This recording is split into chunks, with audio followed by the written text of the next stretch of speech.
Hello everyone, it's Jamal Thomas. Welcome to the Progressive Soapbox. There we go.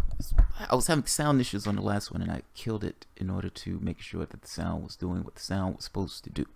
So let me make sure I am up and running. Good. I'm seeing myself moving and shaking. And the sound looks like it's doing what it's supposed to do. And the world is good. Perfect. So guys, first and foremost, I want to thank all my patrons. I want to thank all my subscribers. I want to thank all the people who donate super cash to help keep this content going and this channel moving. So you guys are absolutely appreciated. Thank you very much. Whether you like the video, even if you dislike the video, if you disagree with me, even if you sat there and watched it, I appreciate it. And this is kind of going on the disagreement edge. Which is the reason for this video, by the way. If I do a video, and by the way, at the end of my spiel, feel free to call in. If I do a video and somebody disagrees with it, that's perfectly okay. Now, if you're disagreeing with the points that I'm making, we can have a back and forth just based on the points that I'm making. And there are times where I probably would pay it no mind just because I take both sides as being valid, in which case the disagreement, there's no way to solve that particular disagreement. If I don't believe that you're understanding my point, then that's different. Now, I got into a back and forth with solo activists on Twitter, which is the reason for this video. Because it dawned on me that if there was something that I said that was getting across a misrepresentation or either my point wasn't being understood or either I wasn't explaining my point that well. Either way, if it ends up with there's a perspective that is not necessarily the perspective I want to get across, then I want to talk about it. I want to clarify it. And this is one of those perspectives. So I did a video talking about the AFL-CIO's day of labor, or something to that effect. Essentially, they were having this mass protest to push back against the Supreme Court putting through a provision that would gut labor, that would literally gut labor. Now, the reason this will gut labor, and let me explain, and so I'm going to explain the pretext of how all this took place. I made a video hitting a few points, but the reason that this will gut labor is because, so look, right-wingers attack labor using right-to-work legislation. Now, this is somewhat Orwellian, the right to work. Labors have been a magnificent force for good in the United States and around the world with regards to labor. Ultimately, for whatever you want to say their problems or their virtues, at the end of the day, brass tacks, they allow for higher wages, they push for better working conditions, all these things. It's your organized unit of labor against the boss. You as an individual is somewhat weak in the face of some kind of corporation or some kind of company, as opposed to being organized with labor itself backing you in this case. People that work in labor shops tend to have higher wages. They tend to have better working conditions. Not to mention the work week, the conditions that you have now in the United States. It's not just the places with labor themselves or with labor unions themselves. All of these places, it's almost like a down the stream effect. Just by raising the wages in one particular capacity, you raise the wages for everybody else in the country. It's almost like a scale in a sense. Stronger labor unions, for all intents and purposes, are better for workers.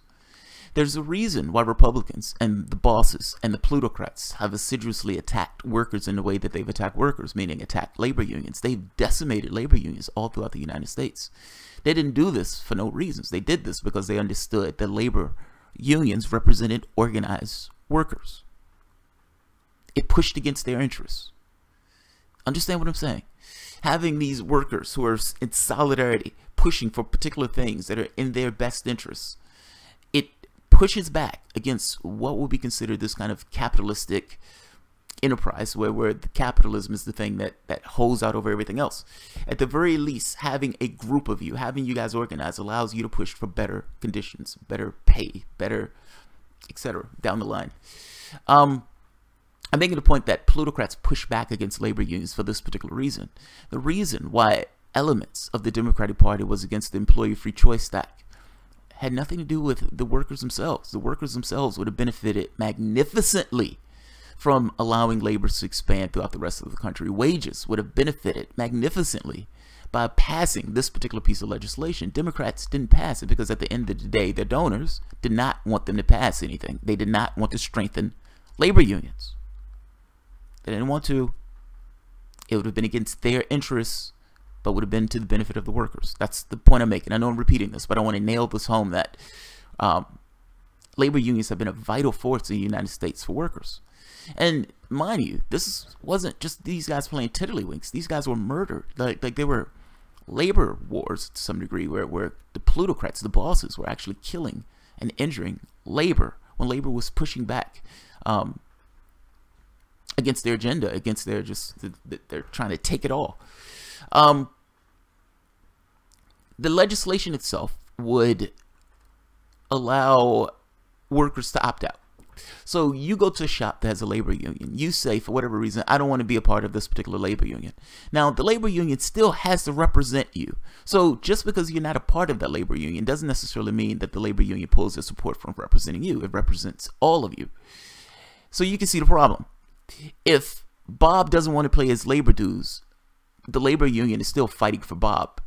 Now, say you had a lot of Bobs. Say you had 30% of the labor union saying, I don't want to pay my dues. They're going to support me anyway.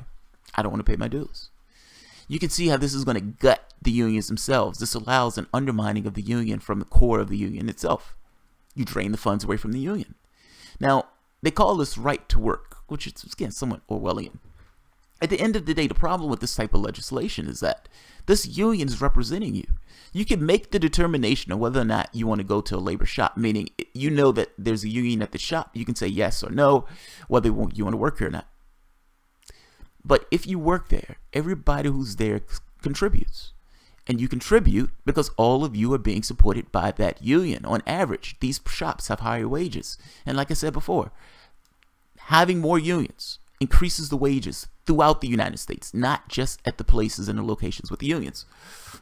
My point is, this legislation and the reason why they passed these laws and the reason why this Supreme Court case is coming down is trying to hit them at the knees. It's trying to drain the resources away from the labor, from the union itself. Meaning at a certain point, the union just falls over. It doesn't have enough membership to actually support its interests. Now, Republicans do this. Businesses do this. They understand from a Republican standpoint that labor and unions tend to prop up Democrats. So for them, their political ends. We want to gut Democrats. We want to make our chances of winning better. So if we can gut labor, if we can get rid of unions, if we can essentially take the knees from out of the unions, then we can take the knees from out of the thing that's supporting our political opponents, meaning the Democratic Party. And they have been extraordinarily good at it. Now, part of the reason they've been extraordinarily good at it is because Democrats have not backed them up. Now, the point that I was making in that video, and the point that I'm making here is, I have full-throated support of unions. Full-throated. There's no hedge on this. I made certain critiques in the video because I'm trying to make the point that unions have made missteps. Me having full-throated support of unions, and even in the last video, my issue with this wasn't the validity of the union. It wasn't whether or not unions were working in our interests. My point in the last video is, if people don't believe it, if people don't understand it, then you have to interrogate why don't they understand it, because this is a weak point. This is the point that Republicans use to attack labor. This is the point they've always used to attack labor unions. Why should you pay for something if you don't believe you're getting something out of it? Why don't those people know they're not getting anything out of it? Why don't they know that? Why don't they know that this union is fighting in their interests in the way that the union is fighting their interests? Why can't they materially see it? These are the questions that are brought up. Not on the validity of the union, not on whether the union does what the union says it does. Those are two issues. Those are two different things. Now, I understand sometimes in my conversations, it sounds like I'm splitting the baby. I'm splitting the baby because there's more context. It's not just this all of one rah-rah and, you know, there's no problems with particular organizations. Yes, they have been a vital force from the United States, from past to now. But you have to ask a few questions. Why have they been decimated to the degree that they've been decimated? Why? Why? Answer that question. Now, the reason I say answer that question is, my full-throated support of labor unions and my issue in that last video had more to do with you guys have been undermined and attacked, and to some degree undermined and attacked based on the decisions that you guys have made. That was the point in the video. My point was you guys are vital for this idea of workers, and if you're doing something that is hurting you, then I have issue with the fact that you're doing something that's hurting you. It had nothing to do with whether labor unions were good or not. The entirety of the video, I'm making the point that labor unions are fucking necessary. That's the first point I want to make. Transitioning for the moment, and again, both of these things are true. It's not one or the other. Transitioning from the moment of saying, yes, labor unions are immensely vital, and you would never hear a video where I've said anything against that or countermanding that. And if so, post it. It doesn't exist. Stepping away from that point for the moment and putting that point in the ground as being a flat fact true. There's a second component to this that I understand that people may not necessarily want to touch because they want to pretend that these things are one way or the other. They are not one way or the other. There's larger context. The question becomes, why and how have Republicans been able to use this particular angle of attack against unions? Why? And why has that been so successful? Meaning, why should you have to pay for this particular enterprise? Why should you have to pay for this union if you don't believe in this union? Now, lefties will say, well, you pay for that union because that union is representing your interests. Yes, that's true. But lefties also make this mistake that just because you're arguing something and just because you're being valid in your arguments, that the other person is going to agree with you. Perceptions matter. You can make a case that perceptions matter more than actual reality to some degree, because that is the reality of the person who's engaging that particular issue. My point here is, yes, labor unions are vitally important. My also point is, no, not everybody understands that. Not everybody believes that. And because those people don't believe that, because those people don't understand that, when referendums come up for right to work, or when Republicans make this point of attacking unions on this front, people don't understand it. They don't grasp the issue. They see the Orwellian language in this and believes that this is somehow in their best interest. It is not. The point that I was making in the other video is, why don't they understand it? That's the first question I made. And two, labor's affiliation with Democrats has dropped from this thing of co-equals, meaning we're working towards common ends, to hold back the night. We're scared of the other guy, so we're with you. You can understand that there is a difference in relationships between we're co-equal partners where we're helping you get elected because we know that you're supporting our interests, to hold back the night. We're with you because you're terrified of them. Meaning it doesn't matter what we do at this case. Or it doesn't matter what the party does. It doesn't matter what Democrats do. Democrats ultimately at the end of the day knows that labor has nowhere else to go. And so it's not we're working towards common ends. It's you're getting us elected because we're apathetic towards you. We're not going to go after you in the same way that those other guys does, or those other guys do. We're not going to be as rapacious. We're not going to bash you in the way that those other guys do. Do you understand the difference in these relationships? It's one thing when the party respects and accepts that, yes, we prosper when labor prospers. When labor unions are strong, we, the Democratic Party, also are strong. We prosper in this sense. It is a different conversation when Democrats look at this and says, we don't have to do anything for labor. We can have plutocrats in our parties. We can have these plutocrats and we can have these lefties, meaning labor unions, meaning both elements being in the same party. If both elements are in the same party, explain to me. You understand that one side is going to be taken. And you also understand that over the past 50 years, that side has been assiduously cash. Well, I should say 40 years. That side has been towards the plutocrats. So yes, you have both of these elements in the party itself. Now, the Democrats may give lip service to you. They may sweet talk you and everything else when they're looking for your support, when they're looking for your dollars, when they're looking for you to push your people out there to campaign and everything else. Yes, they're going to talk sweet to you and they're going to talk nice to you. But at the end of the day, when you need to get something done, when you want to get the Employee Free Choice Act, when you're against these trade deals, well, at the end of the day, they look at you and they say, you have nowhere else to go. You have nowhere else to go. So yeah, Bill Clinton is going to pass NAFTA. Yes, Obama was going to try to pass the Trans-Pacific Partnership. I'm saying they are going to do things that are going to hurt you. Now, the reason they hurt you is for a different reason than Republicans. Because they're apathetic towards you. Fact is, they are just as beholden to the same interests of Republicans. Just because they're not as vicious towards you doesn't necessarily mean that you aren't necessarily being materially harmed. Have your unions prospered in the past 40 years under Democrats? Do you believe the Democrats have assisted you from a governance standpoint? Meaning, do you believe they've affected your will through the political apparatus, or affected will in a way that was positive and beneficial towards your ends? You support them completely.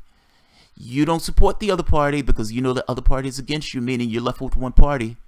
And if that other party understands that there is no capacity in which you would ever tell that party no, there's no capacity in which you would ever say, we are no longer supporting you, we're supporting something else.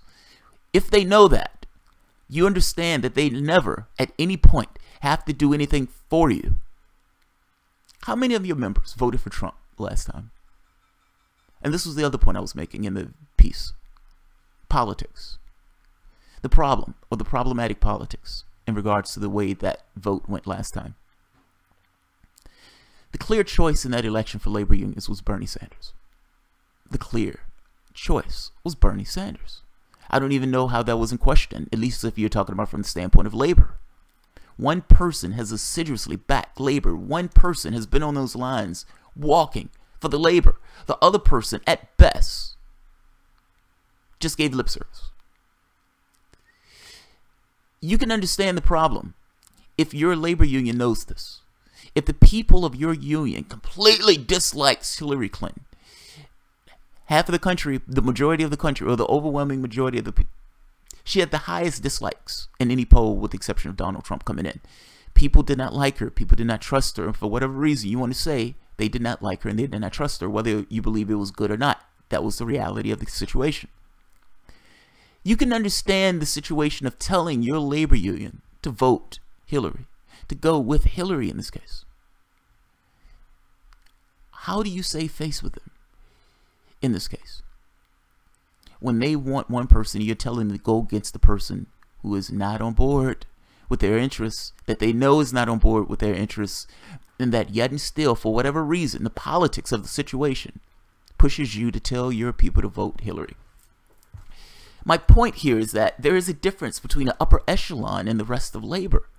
Now, you can say that difference doesn't exist, but I will tell you that if you're telling your people to vote Hillary as opposed to Sanders, then that difference exists. What happens when you get into the main election and you have a large faction of labor, and I'm talking about significant, not necessarily overwhelming, I'm just saying a significant portion in comparison to the previous elections, go for Trump. Go for Trump. Do you know how horrible this is? A blue-collar billionaire gets a percentage of labor. Labor was supposed to be devoted to Democrats. Now, I'm making the point that you have to ask yourself all of these things, regardless of what do you want to say about labor being effective and everything else. Yes, I made the first point in the first piece when I first started this and nailing that down, that's my belief.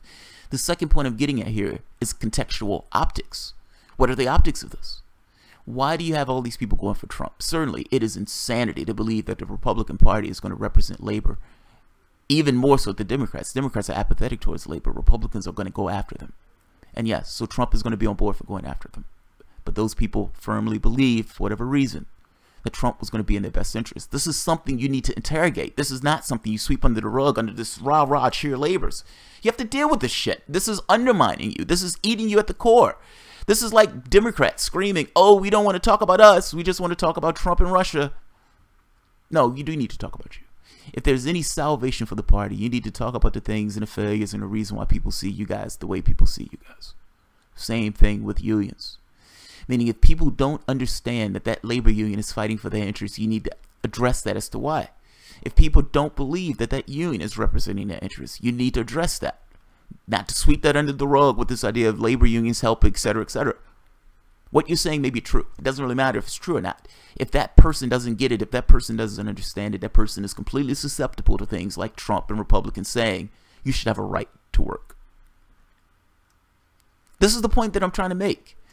It wasn't necessarily to undermine labor unions. It's to make this contextual argument that, yes, labor unions are vital and important, but yes, also you need to protect the optics of those unions. Meaning those people need to understand that they're participating in this enterprise. They're trying to protect this from a political standpoint. They're going against Republicans in this standpoint because they understand from flesh to bone that this labor union is representing their interests. And if they do not understand that, you need to interrogate as to why.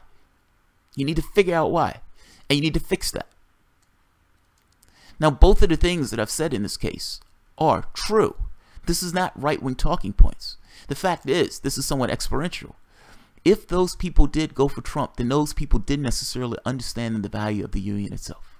If those people are on board with this right-to-work legislation, and those people are not understanding the value of the union, yes, the union has value. Whether that union has value or not is a second point to whether or not those people understand it. And if those people don't understand it, those people will undermine it, and those people will vote against their own best interests. That's my point. Those are the 2 points I was trying to make in that last video. And those points don't attack one another, by the way. They're perfectly consistent. One is the reality of the situation of being, yes, helpful, necessary, vital, and previously attacked. The second point is you must protect the optics. And I would say within that second point, I guess the sub-point is your affiliation with Democrats have not served you. You have been undermined by that party.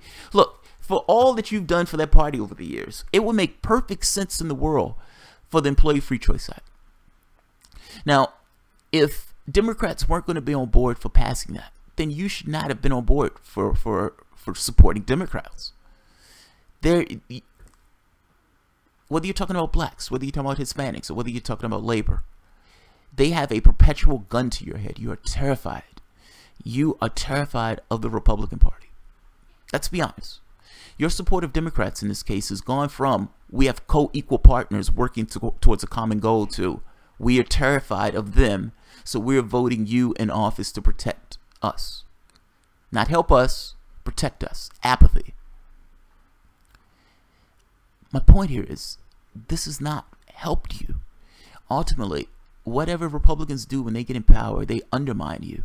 And because Democrats in no way try to build you up and protect you in these cases, meaning they're not your political allies, then when Republicans get back in office, they can continue to nip away at you, cutting off pieces of you, like cutting off fingers and toes. At which point do you say, we are not supporting you until you support us? That's what I'm getting at. That is a fundamental point I'm getting at. And if that fundamental point was missed in the last video, then I must have said something that was somewhat wrong. So I'm trying to nail this down more so in this video. Trying to nail it down, that those 2 points are not in contrast or contradict one another. Those 2 points are in perfect alignment with one another.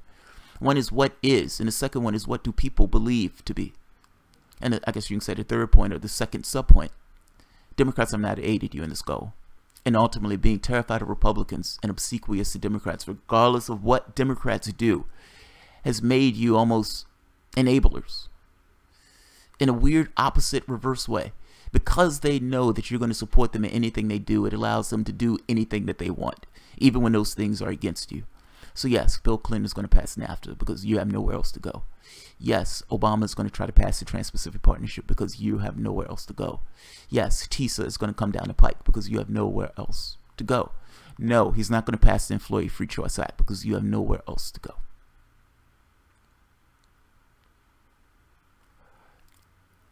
If Obama passed the Trans-Pacific Partnership, in the same way that NAFTA gut labor, that would have gut labor on steroids. It would have been able to undermine environmental regulation, undermine worker protections, all of these things. Here's the catch though. You still would have supported him after that. You still would have supported Democrats after that, even though the Democrats after that were for it. Meaning if Hillary Clinton got elected, Hillary Clinton passed the Trans-Pacific Partnership in 2020, you would have still voted Hillary Clinton. I'm saying this is a problem. The party that you're supporting is attacking you. They're not your friends. And to make a point of this, if you believe that Republicans are not your friends, meaning Republicans are rapacious and they go after unions, you're right. Full stop. You're right. Completely. Completely. Now, you believe that because Democrats are apathetic, that they are also not, that they are better in this case. Now, in the Democratic Party, you have plutocrats and you have lefties. Now, the lefties, for all intents and purposes, support you full-throatedly, but the plutocrats do not. They do not like you. You bring up, or you get too close to this issue of class for the plutocrats, and they don't like having these conversations about class. Now, if Democrats believe that they need to take massive amounts of cash to get elected, and they also believe that you're going to vote for them regardless of the situation, now what do you think they're going to do? Do you think they're just going to cater to your whims, knowing that you're going to vote for them regardless of the situation? Or do you think they're going to take massive amounts of cash and they're going to lean to the side of the people who are giving them that massive amounts of cash, knowing that your vote is already in pocket? I can tell you, when you look at the Princeton study, that is what takes place. Thank you for your support, unions. Thank you for your support, blacks. Thank you for your support, Hispanics. We appreciate that. But you know we need massive amounts of cash to get elected. And the people who gives us this cash just so happens to be plutocrats. If we don't do their bidding, if we don't lean in their direction, they're going to use that cash against us, or we're not going to get that cash again next time we try to run. So you can understand that we're stuck in a quagmire. So yes, we can say nice things to you, but at the end of the day, we need to lean to the side who's giving us the cash, because ultimately they're determining whether or not we get the money to get elected, to run our campaigns. And you are already in our pockets. We hold back the net, so it doesn't matter what we do. You don't vote for us because of who we are. You vote for us because of who we are not, allowing us to do, for the most part, whatever we want, providing it's least worse than the other guys. I'm saying this is a problem strategy, and you've been withering at the vine with this particular strategy. Now again, just so I'm very clear on this, the first point that I made here doesn't change one iota from the second point that I'm making here, the second segment of this. Both are consistent. Politics is, to some degree, optics, meaning yes, there's a reality to this situation, meaning unions are vital in protecting workers and standing up for workers' rights and helping the rest of the country itself just by actions of the unions in particular industries. But also the optics matter, that if the run-of-the-mill average individual doesn't necessarily understand it, that is a fault line that is used to attack you. I bring this up because I don't want you to wither at the vine. I hope that's clear. I don't bring this up to take a go at unions. I bring this up because I don't want you to wither at the vine. I don't want you to do things that hurt you, because by virtue of hurting you, it hurts the rest of the country.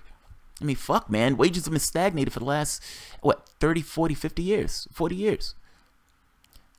Part of that has to be attributed to the decline of unions. So do not misunderstand me when I say this. Unions need to be protected. Unions are vital in this country. That being said, unions also need to be transcended, which is my third point. That's my third point. Two things need to take place. There needs to be a revitalization of unions, but there also needs to be a movement past unions. Your strategy as the left need to go beyond just going back to the 40s and the 50s. Has to be. It's almost like people always go back to the things that they believe as if there was some place to go back to. There is no place to go back to. You're moving forward. The question becomes, is there a better model than just going back to this idea of unions? And the answer is yes. Worker co-ops is a better model. Built into the union framework is a pressure, is a fault line. That pressure has to do with this idea of bosses versus labor. You always have this division. You're always going to be at each other's throats. It's always going to be this kind of existential struggle, because people on both sides of this want to get as much as they can. It's an adversarial process. Built into it, it's an adversarial process. So yes, labor unions fight for employee benefits and everything else. And this is fully assuming that that labor union is earnest and honest and is fighting for the best interests of the people who are in that labor union. Yes, they're going to advocate for their workers. Yes, they're going to do that. The boss himself is going to try to get everything that the boss can get. So right off the bat, you can see the conflict between these two things. Both are at each other's throats. Both are trying to get everything that they can get out of it. This is an adversarial process based on just by virtue of the process itself. It also allows you to continue this thing of having elites that are built into the process. If those elites exist, those elites at some point are going to try to put their fingers into the political process. The capitalistic system is based on this idea of maximizing my profit. And part of the way of maximizing that profit is hey, if I can get laws and policies in my best interest, but it gets the interests of my workers, the world was good. And that's exactly what they did. They put their fingers into the political process, meaning with the wealth that they were able to take on, being the elites in a particular company and running a particular company, even when they're labor unions, with the wealth they were able to take on, they could put that money into politicians and use the political apparatus to attack labor, which is exactly what they did. Or to be apathetic to labor, which is also what they did, meaning Democrats. You're being fucked on both ends. Both scenarios are not in your favor. This is kind of my point of willing to say no.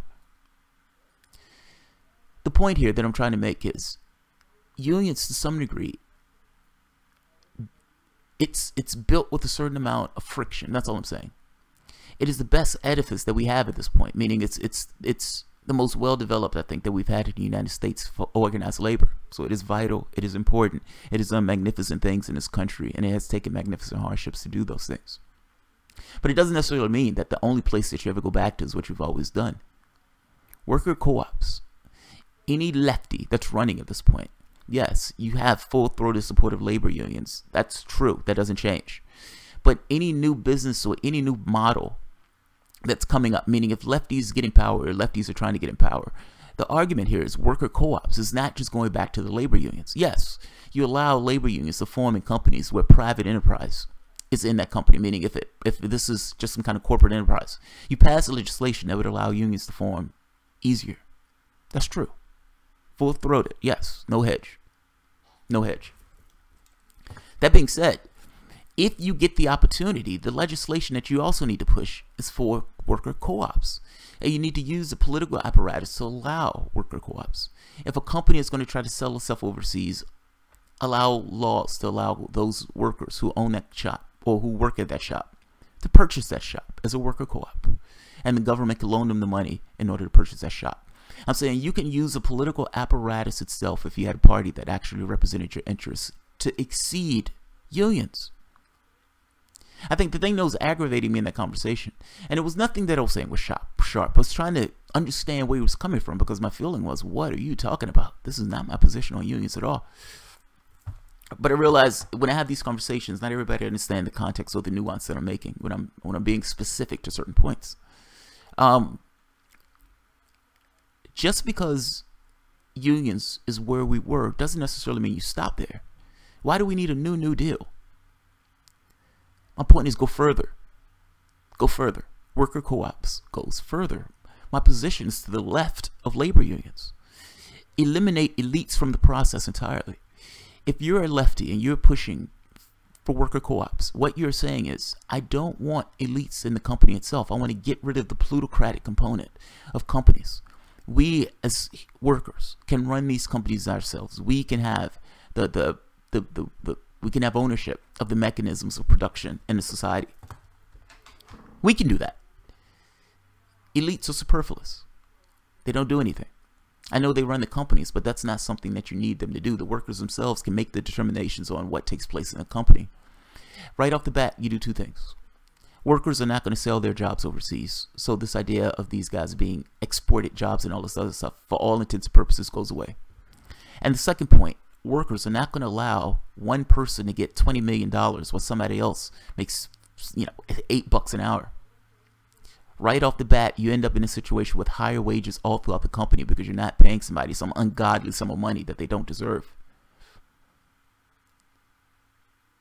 I'm making three main points here, so understand my main points. Just so there's no, hey dude, I thought you said this. Just want to prevent that. Labor unions have been vital and important in this country. Full stop. My support of labor unions is absolute. Full stop. I'm not for any legislation that guts any Supreme Court case that guts labor unions. Those things will be a direct blow to workers in this country. That's the first point. That point is there. It's a stake in the ground. That point, nothing else that I say changes that second point. That first point. Second point, perception matters.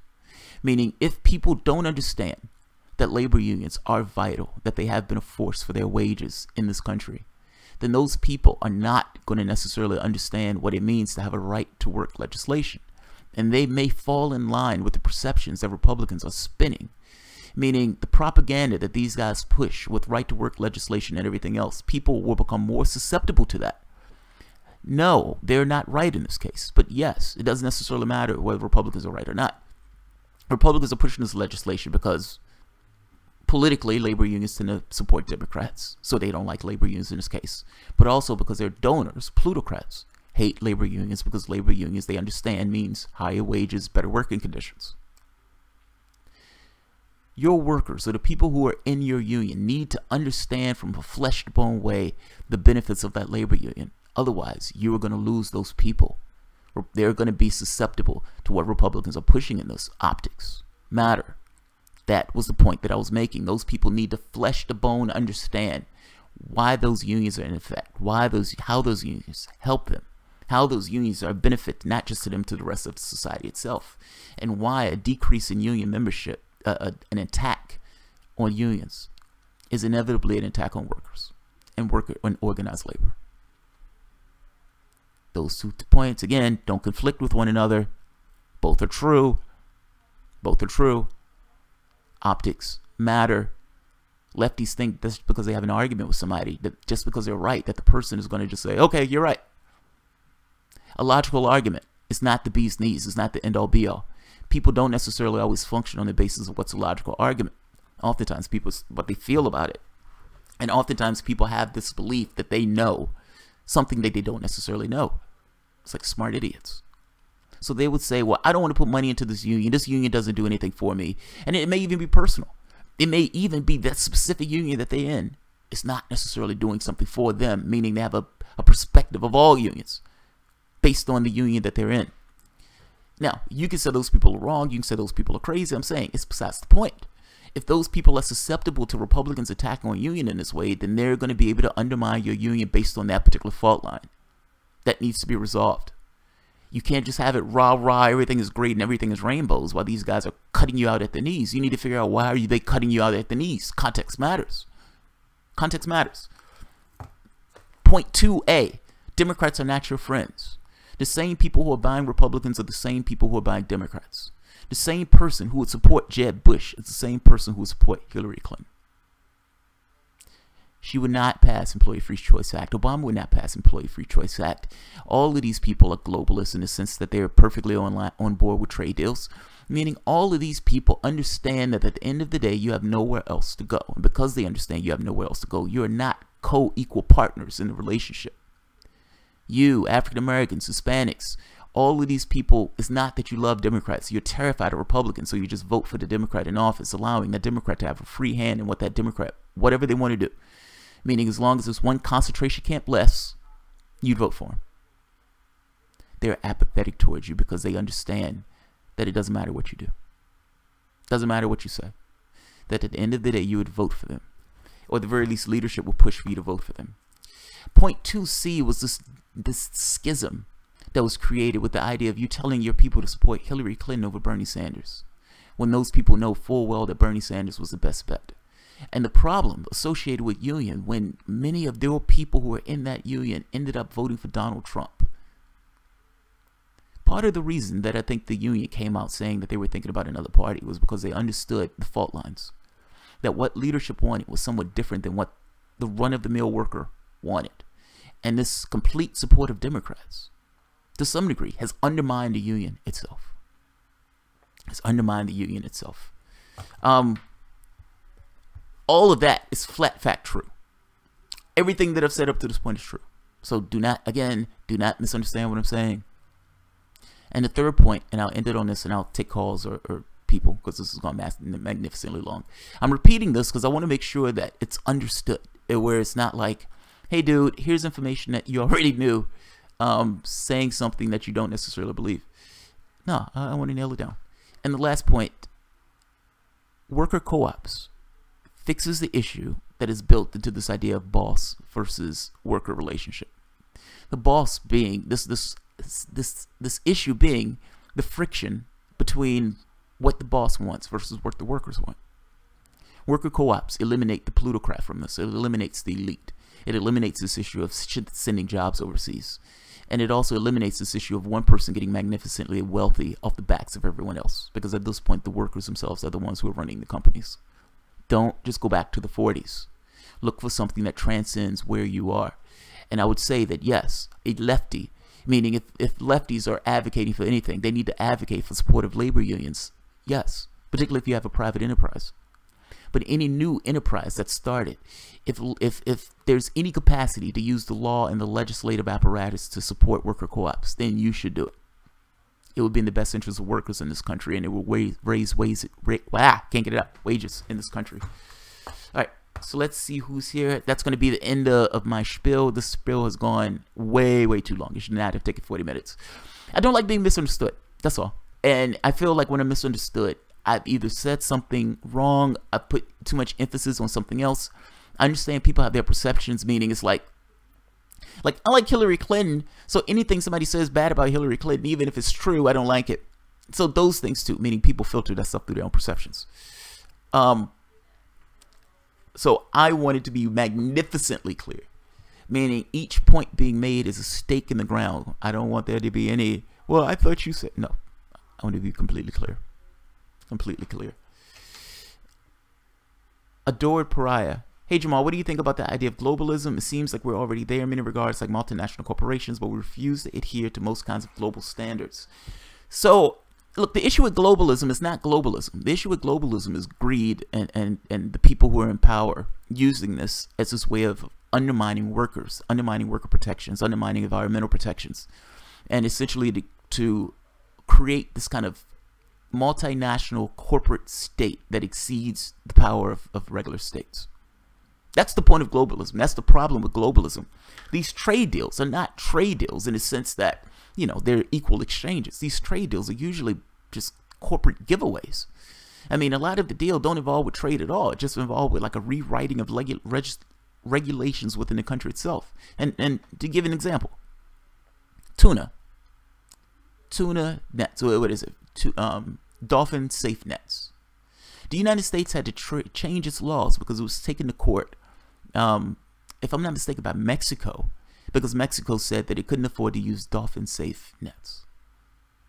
Now, that's an undermining of sovereignty, literally.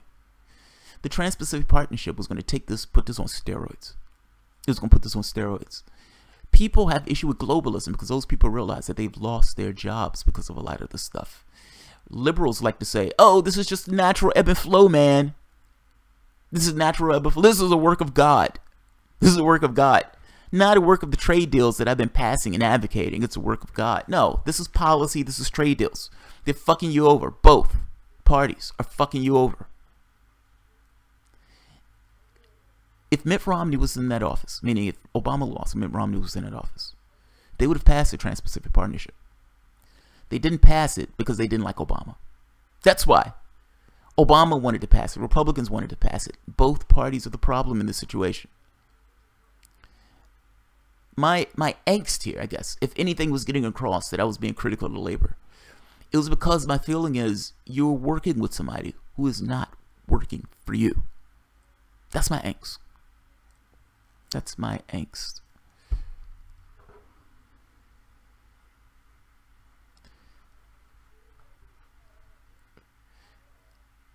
Teresa Enriquez. Only reason for globalism is capitalist expansion. Have to keep expanding beyond our borders, lower wages, and avoid environmental and worker rights. Race to the bottom. Yeah, she's right. Like, imagine a situation of saying, I made oranges, California. Let's say we can get oranges out of Florida. And it goes beyond that, Tabitha. So, okay, there are two examples. Let's go with Tabitha's first. I have a company making widgets in the United States. I pay those people $18 an hour making widgets because making widgets is not the easiest thing in the world. It's a little bit complicated. It requires a little bit of skill. So I pay my workers $15, $18 an hour to make widgets. I get sick of this and I say, you know what? I'm a good capitalist. I can move this shop to Mexico. I can move this shop to Beijing. I can move this shop somewhere else. And I can pay those workers $3 an hour. Now, yes, I'm firing all of these American workers, but of course I'm going to fire these American workers because I'm a capitalist. My job in this is to maximize my profit, so that's what I'm going to do. I maximize my profit. I don't care about these workers. These workers are a means to an end. I only hire these workers because I need somebody to make my widgets. There's no love here. There's no love here. This company is a means to an end, that end being to maximize my profit. So I'm going to take this company to Mexico. I'm going to take this company to the Philippines. Those Philippine workers are going to get $3 an hour, and they're going to be ecstatic. They're going to be ecstatic. Yes, I fired all these American workers, but I'm still getting my widgets. And thanks to the trade deals, I can ship these widgets back into the country for little to no, extra cost. You incentivize people to ship jobs overseas. That's what the trade deals do. Why do you think people were so pissed off with Hillary Clinton in places like Ohio or places like Wisconsin? These places that have been gutted out and hollowed out. So that's the first point. The second point, beyond the wage thing, it doesn't take environmental toll at all. So let's say Florida makes oranges. Let's say California can also make oranges. And I'm using this as a hypothetical, not as an exact example. Somebody says, look, I can port oranges from Florida over to California because it's relatively cheap to do so.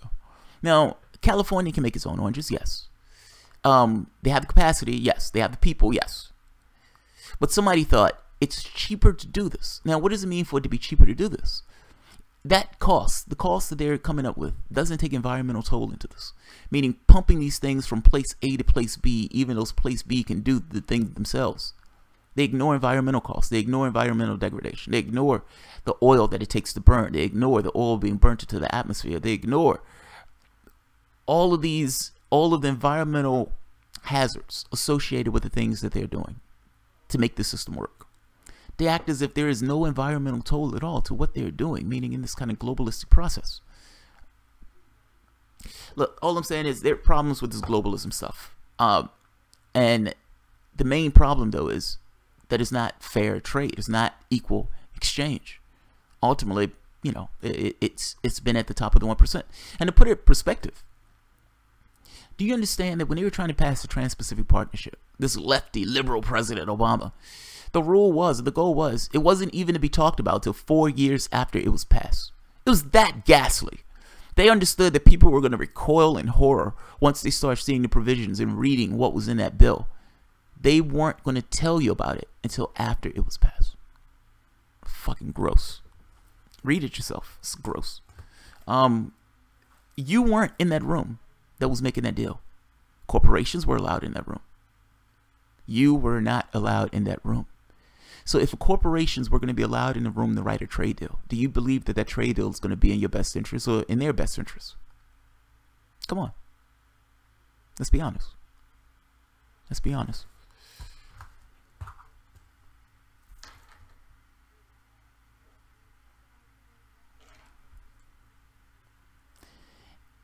If we did not make the manuals travel to countries whom took over our jobs, then boycott, no way in hell could jobs have been outsourced. We could still have our jobs with cheap benefits. I didn't understand that one, Earthy 48. Jamal is in agony, too dainty to vote for Trump, nowhere else to go. No, I voted for Joe Stein. Joe Stein represented my interests. Now, if you voted for Donald Trump out of some kind of gamesmanship, that's sad, Bob. That's sad, Bob. That's just, I gotta be honest, Bob. Voting for Donald Trump is just as bad as Sanders supporters voting for Hillary Clinton. You're voting for somebody that you don't want to out of some kind of gamesmanship. Not because I believe this person is going to represent my interests, so this person is getting my vote.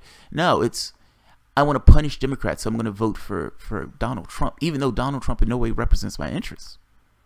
I'm not being complicit in that shit. If you're okay with that, because ultimately you've just co-signed everything that Donald Trump does in that office by giving Donald Trump your vote. I'm just saying. Just saying. I understand your point, Bob, but I massively disagree with you. I don't think supporting Donald Trump in any way is a good thing. It's like I'm going to support King Kong in order to go against Godzilla. And Europe, they just got a 28-hour work week pass. Pat Cook. Yeah, unions in Germany. In Germany, yep. That's called having a good union. That's called having unions fighting hard. Now think about that. If your unions in the United States got, let's say, a 35-hour work week pass because they were working with a party that had a party representing their interests. They got a 35-hour work week. Do you think people would be on board for killing and disabling unions in the way that people are? I don't think so. I don't think so. Do you understand that part of the reason, and the reason why I'm connecting Democrats to this, your undermining, people can't see what you're doing. And because people can't see what you're doing, and part of the reason why you're not as effective as you used to be is because you don't have anything in the political apparatus to assist you in your effectiveness. You're undermined over and over again just by not being able to get the things done that you would typically be able to get done if you were co-equal partners in regards to having this kind of political, this inside-outside apparatus, meaning where you had a hand in democratic politics. You're hurting yourself, man. That's all I'm saying.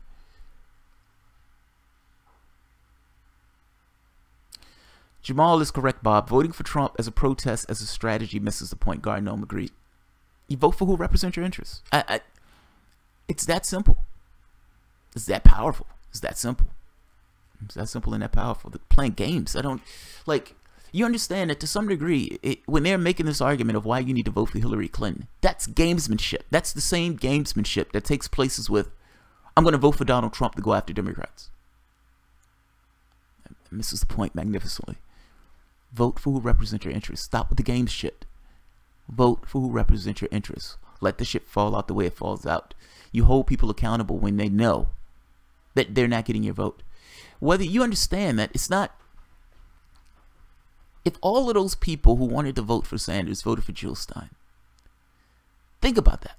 Meaning, those people voted for Sanders because they believed that Sanders represented their interests. Now, the platform that Stein represented was in line with Sanders, maybe even a little bit further to the left. And at the end of the day, Stein was a true believer. Those people voted for Clinton because they were terrified. They wanted to game the system. They didn't vote for who they thought was in their best interest. They didn't vote for the person who espoused their values. None of that stuff. Imagine if that took place. Now, let's say that Jill Stein didn't win. But imagine the repercussions that would have had from the standpoint of Jill Stein maybe getting up to 10, 15% of the vote total. That was a new day in American politics.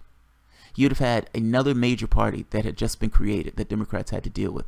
And you would have had the public seeing this as a major party.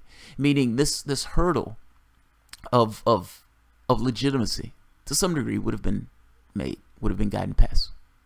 The goal wasn't to vote for Trump, dude. I mean, that misses the point. That magnificently misses the point. Do you support Tula 2020? I don't know who that is for Second Companion. Yeah, I have to look this up. I don't know who this is.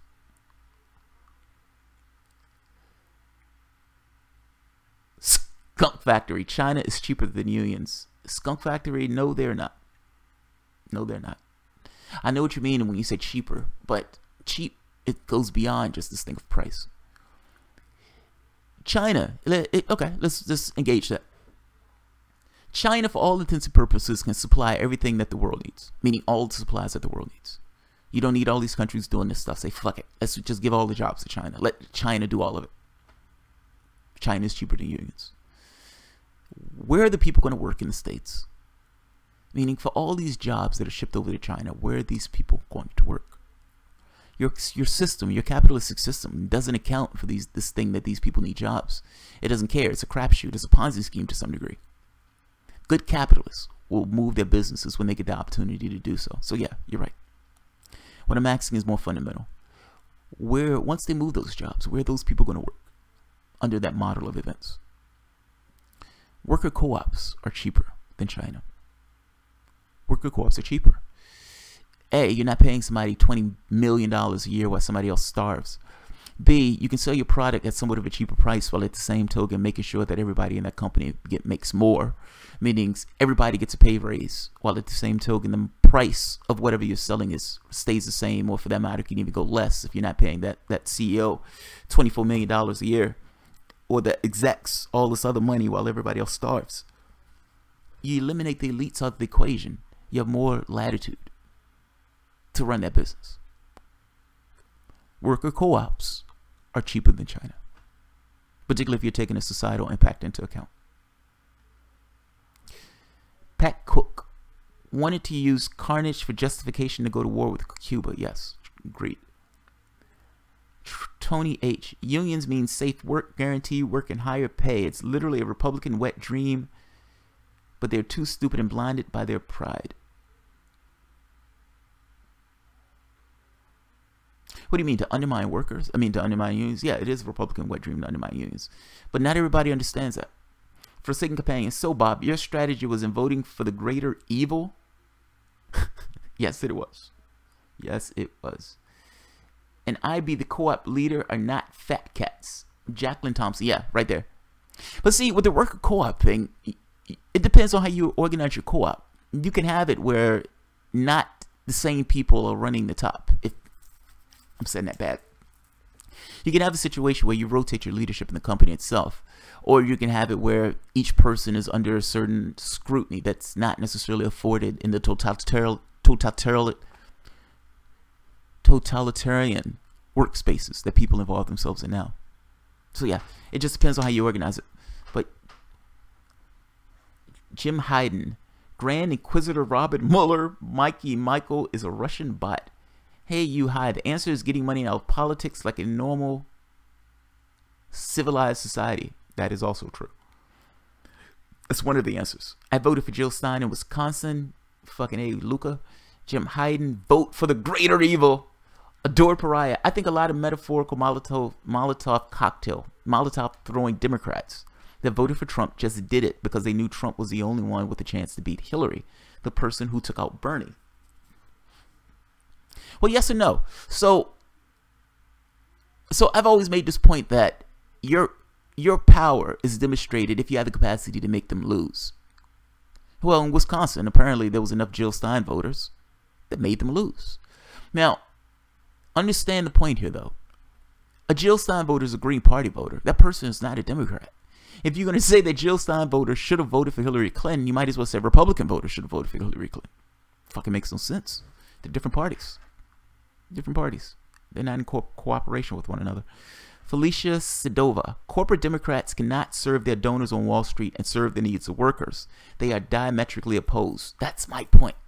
But both of them in the same party.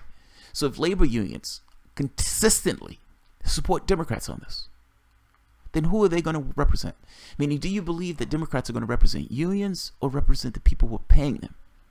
Now, in weighing these scales on these two, understand that the unions themselves have just said, we're going to support you regardless of what takes place. So who are you going to represent? The person who you already have in your pocket or the person who you need cash from? You're going to represent the person who's paying you. Anything else is just a vote for the top 1%. Pat Cook agreed. Jacqueline Thompson. I think they voted Trump because they knew Trump would be hounded and watched by the press and Hillary wouldn't. Just a guess. I voted for Jill Stein and would do it again. No, Bob is making the point that he voted for Trump because he thought Trump would beat Hillary. That voting for Jill Stein would allow a chance for Hillary Clinton to win. He wanted to make sure that she didn't win. He was essentially trying to hit her in the knees, tackle her at the goal line. Now, you might have some people who said they voted for Trump for that reason. Fair enough. But when we're talking about Molotov cocktails, we're talking about people who don't support Trump and his agenda, but did not want Hillary Clinton to win. That's what we're saying. What is a rebel? A man who says no. Albert Camus. Oh, that's awesome. I love that. My saying no wasn't because of Camus. My saying no had everything to do with I don't see another strategy that works. You don't have anybody else pushing. Like, this is not the 40s where you had like socialists, or the 30s where you had like socialists pushing against the party, where that party could have been taken down and something else replaced it. You have nothing else pressing. There are no other monsters at your gates. Right now, it boils down to the integrity of human beings saying no. The bravery of human beings to say no. And being willing to have that tested. Meaning being willing to let them lose. Nothing changes until it happens. You understand that the reason why we're having this conversation about all these people not taking corporate PAC donations, about these people talking about Medicare for all, it's not because you voted for Hillary Clinton. It's the opposite. It's because she lost. None of this would be a topic of discussion if Hillary Clinton won. I'm saying that the argument that people are making that you got to vote Hillary Clinton, you got to vote Hillary Clinton, you got to vote for the random Democrat, is exponentially wrong. It's exponentially wrong. Unions are playing the incumbent game right now. Independent outsider, yeah, I know, man, but I agree with you, but I'm making the point that they need to stop that. That is hurting them. They believe that playing the insider game is for their best interest. It's like working a job that you hate. It's like working a job you hate. You fucking hate this job. Every day you go and you think to yourself, I hate this job. Every day you leave, God damn it, I'm so happy I'm leaving this job. And yet you go day in, day out, day in and day out.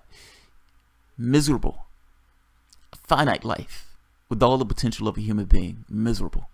Because you're doing something that you absolutely hate because you're getting a salary that you feel that you need in order to persist in the world. Let's say you do this for 10 years. You understand that the day that you say, I need to do something different, is the day your salary goes down. Your salary is going to get eviscerated. Now, the reason your salary is going to get eviscerated is because you hated this job, and this is the only job that you've known how to do, and you've done it over and over and over and over again, and the longer you've taken the change, the worse it got. Meaning you might have told yourself, okay, the money helps, the money is good, the money is all this other stuff, but at the end of the day, you hated what you were doing. And job after job after job, you found yourself in a situation where either you had to leave, either something happens, or at the very least, you didn't have the stick-to-itiveness to stay with the company because you hated that job. The moment that you make the choice to change, the moment you say, I'm done with the cycle keeps going over and over again, I'm done with the cycle. The moment you say that, you're stuck with a problem. There will be certain people who tell you, yeah, man, you just need to get back on the horse. Yeah, man, you just need to go back and do that. I mean, that's the best case to make cash. That's the best amount of cash that you can make doing that particular thing that you absolutely hate. You will have those people saying that because from their logical standpoint, from their point, the whole point in this is to maximize your profit, meaning that that job is giving you the most amount of profit that you can make. So it doesn't matter that you hate it. You need to go back to it and be obsequious to it. That's what some would say, because they're looking at this from the standpoint of the best that you can get out of this is by continuously doing the same thing over and over again. The second point of view of this is there something else that you love to do? Is there something else that you may be able to do? Is there something else that even if you don't love it, you'll be able to tolerate it? That answer may be yes. And if that answer is yes, the catch to this is you're starting not where you left off, because where you left off is in a completely different field. You're starting somewhere else. You're starting further behind. You're making your choice to do something different, and making the choice to do something different, you are taking a hit. Part of the hit comes because of how long you've taken to in the way that you've gone, but you're taking a hit. Now, it will take you a while to get back to a point of some level of normality, or some level of happiness, you know, where, yes, I've taken a hit, but yes, I'm happy with what I'm doing. I'm doing something that I can tolerate. I'm doing something that maybe I'm not happy with, but I can do consecutively and repetitively. But you're not going to start there on day one where you left off. There is a negative associated with making a change. The change sometimes is not the easiest thing in the world to do. But once that change takes place, you may end up in a better situation because of that change. Not in the immediate. Not in the immediate. That's the point. That's the important point. So your buddies who are talking to you saying you need to toe the course, you need to vote Hillary. In the immediate, there may be things that are incrementally around the edges that may be to your benefit. But when you look over the arc of that time period, 20, 30 years, you're suffering. You're suffering. I'm saying change is not necessarily the easiest thing in the world, but oftentimes, not oftentimes, but sometimes, it is to your betterment to do so, especially when you have a better outcome. Not necessarily in the short, immediate term, but over this course of 10, 20 years, over the course of a longer period of time than just the immediate concerns, you have a better outcome. The union thing is the same. You've affiliated yourself with these guys. When you say no, they're going to test your will. And in testing your will, yes, it may be a worse outcome in the short term. But over the course of the long term, Either they're going to respect you or somebody else is going to grow up to take your votes and to be your avatar. But in that scenario, you end up with somebody who's voting your interests, who's supporting your interests, who actually respects you as a co-partner, not necessarily the subordinate partner, this puppy that's willing to do it whatever they want. I'm just saying, you're better off. Jim Hayden, support for Jamal Thomas. Thanks, Jim. I appreciate it. Thank you, man. Trudy, Ruben Major for California SOS. Get him on the show. Ruben Major.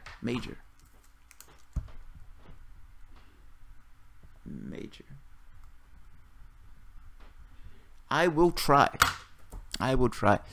You guys sometimes think I have more clout than what I have. I don't have clout at all.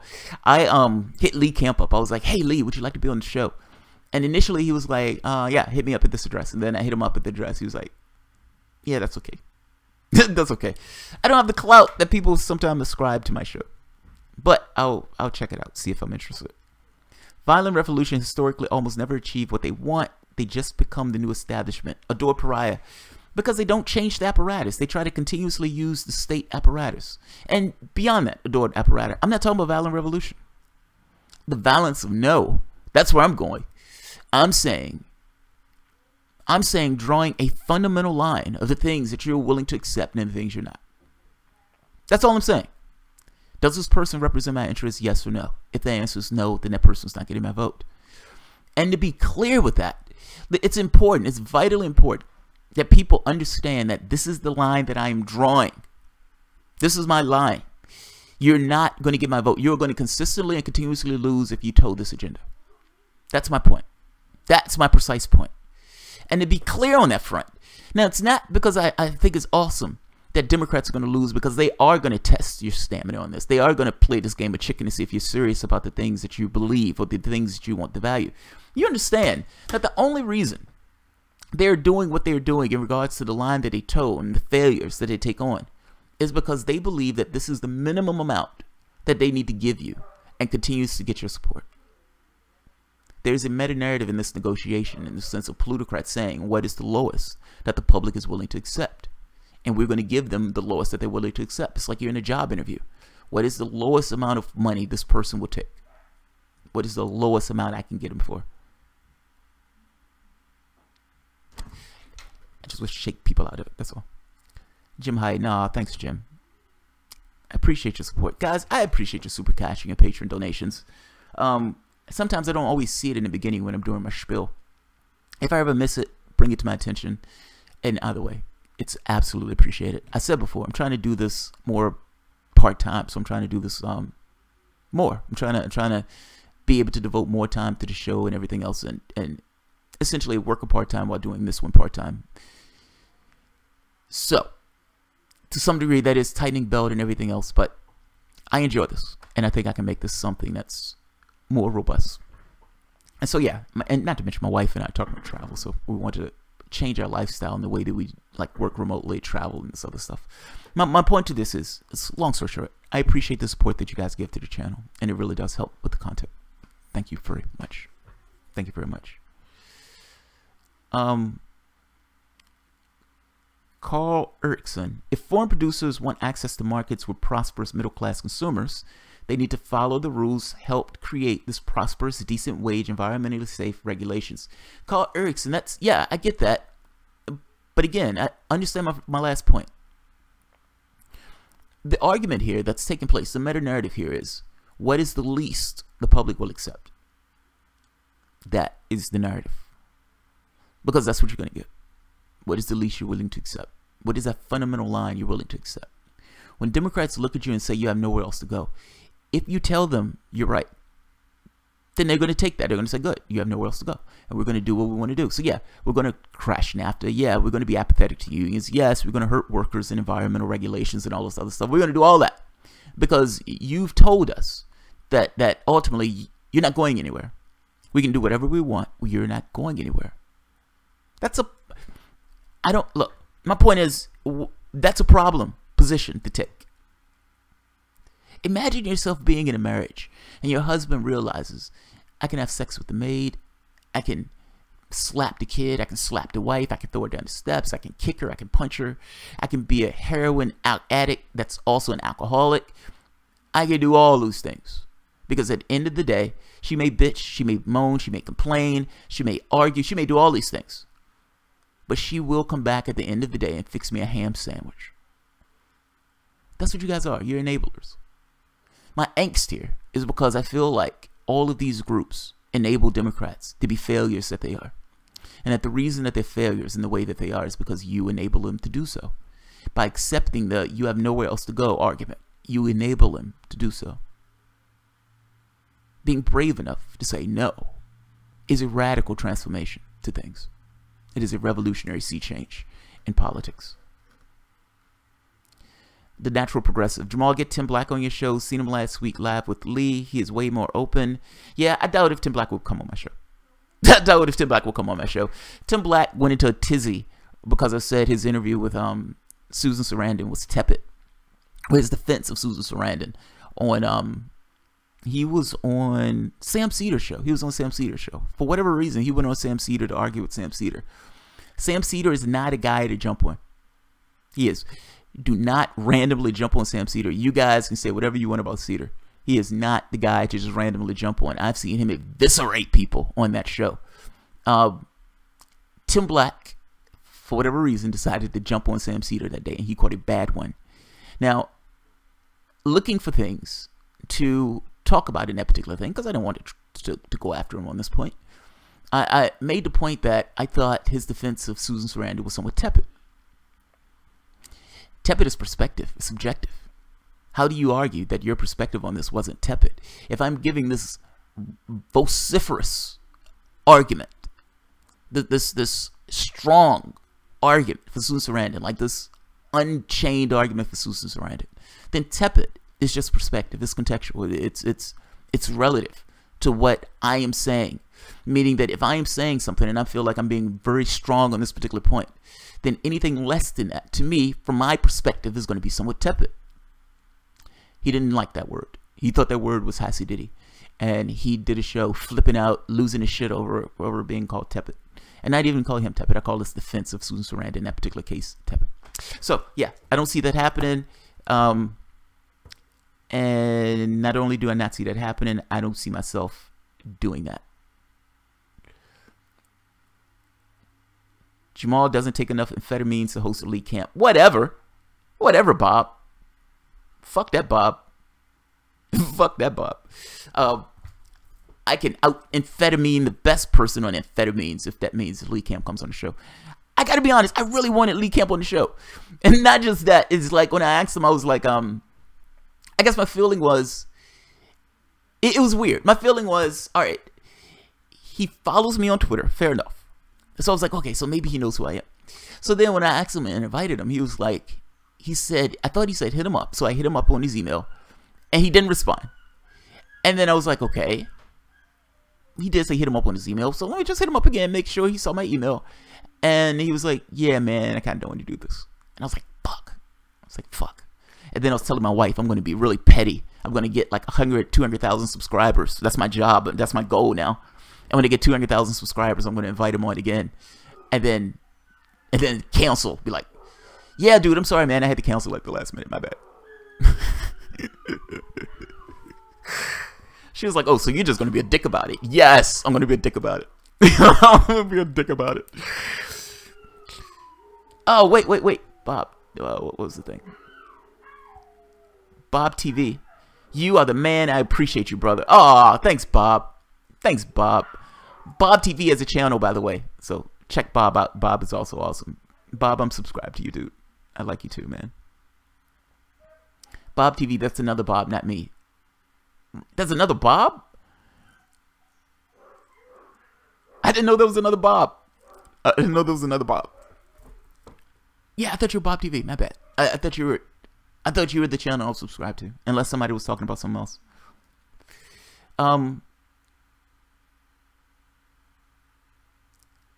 Tim would be too tepid. Exactly. That's the thing, man. I think I was taken aback. I got to be honest. I was taken aback by it. So I've said Tim had me on his show once, and I thought we had a pretty decent show. And then Tim was like, "Hey, would you like to do my show on Wednesdays?" I thought that was going relatively well. Saying somebody was saying, look, if it's a situation where I feel I can't be honest in my perspective, then what's the point? Meaning, I don't want to be associated with anybody if I can't be honest about what's taking place. I prefer to be siloed if I could be honest in my silo. So there's that. That's the first point. The second point, I was saying that was tepid wasn't offensive, and particularly not in association with his reaction to it. It is massively fucking overblown. You can disagree like a sane human being without flipping out. Particularly when nothing I said about him went after him or anything else. I could have been far harsher in my perspective of his interview performance with Sam Cedar. Saying that he didn't necessarily, that I felt like, because of all the attacks that have been levied against Susan Sarandon, that I would have been stronger on that very specific point. And I gotta be honest, of every conversation to be had in this sense, meaning of all the arguments to be had with Sam Cedar, that's the crux. That's his weakest argument. That's Sam Cedar's weakest argument. This defense of Hillary Clinton, that's his weakest argument. If you want to have an argument with Sam Cedar, that's what you call him up on. You be specific to that argument, not this other stuff. I saw his video and I thought to myself, wow. That's all I thought. Like, wow. That was massively, overly emotional and out of proportion to what was said. And then I found out on his show that he didn't want me back on his show. I was like, okay, fair enough. And I learned two things from that. One is, it is better to be siloed, meaning it's better to be left to your own devices. When you're associated with somebody, you create tethers and links and everything else. In your own silo, you say whatever the fuck you want. I'm not affiliated. I'm not associated. I don't have to interact with. I am my own thing. I say whatever I want. I am the god of this space, and this perspective doesn't get curtailed in one iota based on who the person is. That was the first point. The second point is, not everybody is going to understand the finer nuances. Meaning, I put myself in a position of, if somebody said that my defense of something was tepid, would I get angry at it? I might say, I disagree with the person, but I don't think I would get angry at it. But take into account that people are different and they respond to those things in different ways. Actually, I guess that's just one point. Yeah, I guess I just learned one point. Be your own thing. Be siloed. That was the point I learned from it. So when I talked, I think HB asked me to be on his channel. Harbasset was like, hey man, would you like to be on my show? I don't mind necessarily being on his channel for like 1 or 2 items. But affiliations in this way, I think, are problematic. It creates entanglements, and those entanglements create problems. It is easier to be just in your own isolation for this stuff. Randy Rose is straight up Democratic Party shill. What are the arguments for prominent people one-dimensional? What? I don't understand that one. To Tomosi Young, name one political commentator who agrees with everyone else. Nobody. I don't think anybody does. That would be weird. Like, that would be bizarre. At that point, you're just supplementing your own perspective with somebody else's. Jamal, go a few rounds with HB. J Scott, I've had JB. He's been on my. I've been on his show. I don't dislike HB. He's far to the right than I am, so there's that. But I have. It's funny. I have this there's certain people I have a fondness for, and there's certain reasons I have the fondness for them. So you've heard me say Tom Hartman. You've heard me say well, hell, Cenk Uygur for that matter. Even though I may disagree with certain perspectives, because they were part of my political awakening. There's a certain thing. It's like I may disagree with this person on a whole host of things, but part of me still, thinks this person is being earnest, and at the very least what they want is their endpoint, not necessarily how they're going about it. Even Cedar for that matter. Again, part of my political awakening. HB was the first person, I think online, the first person that mentioned my name in a video. And he showed it. He showed my video. I think he showed Redneckonomics. I think it was Siegler. And I think it was Progressive Voice. And he was showing this in the context of the issue with the left. He was doing this kind of examination of the left and these forces that were kind of rising up in the left and the currents that these things were taking. And making this argument of, we have sane leftists. There are some people on the left that are sane. Now, I agree with what he was saying in the video, by the way. And because I agree with what he said in the video, and because he was saying kind things to me in the video, I kind of ended up with this thing of, okay, I like the guy. I like the guy. I don't necessarily have to agree with everything the guy said, but because of, it's like that one particular point, there's this thing in my head that says a fondness for him. At the end of the day, he's a right-winger. Now, that's not true. I don't think Hard B is a right-winger, at least not a hard right-winger. I think him and I would agree on certain things. I think we'd agree on this idea of getting rid of corruption, not having people bribing politicians, on more integrity in regards to the media apparatus itself. There's certain things we'd agree on. We usually, the conversation we had, or the last conversation we had, was in that point, that realm of this kind of better world and being above the muck and the mire of the typical politics. The last time I talked to him, he asked me, and he was like, "Hey, you want to be on the show?" That was the conversation he wanted to have. So Tim also doesn't have the depth of understanding Jamal has to beat Enriquez. You're making me uncomfortable. Bob TV, here's how he gets away with it for second companion. Tim goes where the wind blows. I don't think that's true. HB is an apologist for the right, much like HA nowadays to most young. That part, grudgingly, I do believe. He is somewhat of an apologist for the right. Yeah. Luca Clemente. Jamal, for what it's worth, Hard Bastard has cited you and me several times as examples of reasonable progressives. Luca Clemente. But see, that's why I like him. I think that's why I like him. It's almost like this thing of somebody kisses you on the ego. What are you going to do? Slap him? No. You're going to like the guy just from the guy kissing you on the ego. I don't have to disagree. I don't have to agree with everything from HB. But the things that we agree on in this case, this idea of let's get corruption out of this process. Like if HB and I had a political discussion, a political argument, it's not because we're paid to have that argument. Do you understand the difference in these things? Because we're not paid to have that argument, we can come to some resolution to some degree. Like, I'm pretty sure we can find some common ground on stuff that we agree on, things that we may disagree on, but it's not this kind of hardened, edged disagreement. It's this disagreement where you can come to some kind of consensus on solutions. That's because we're not being paid.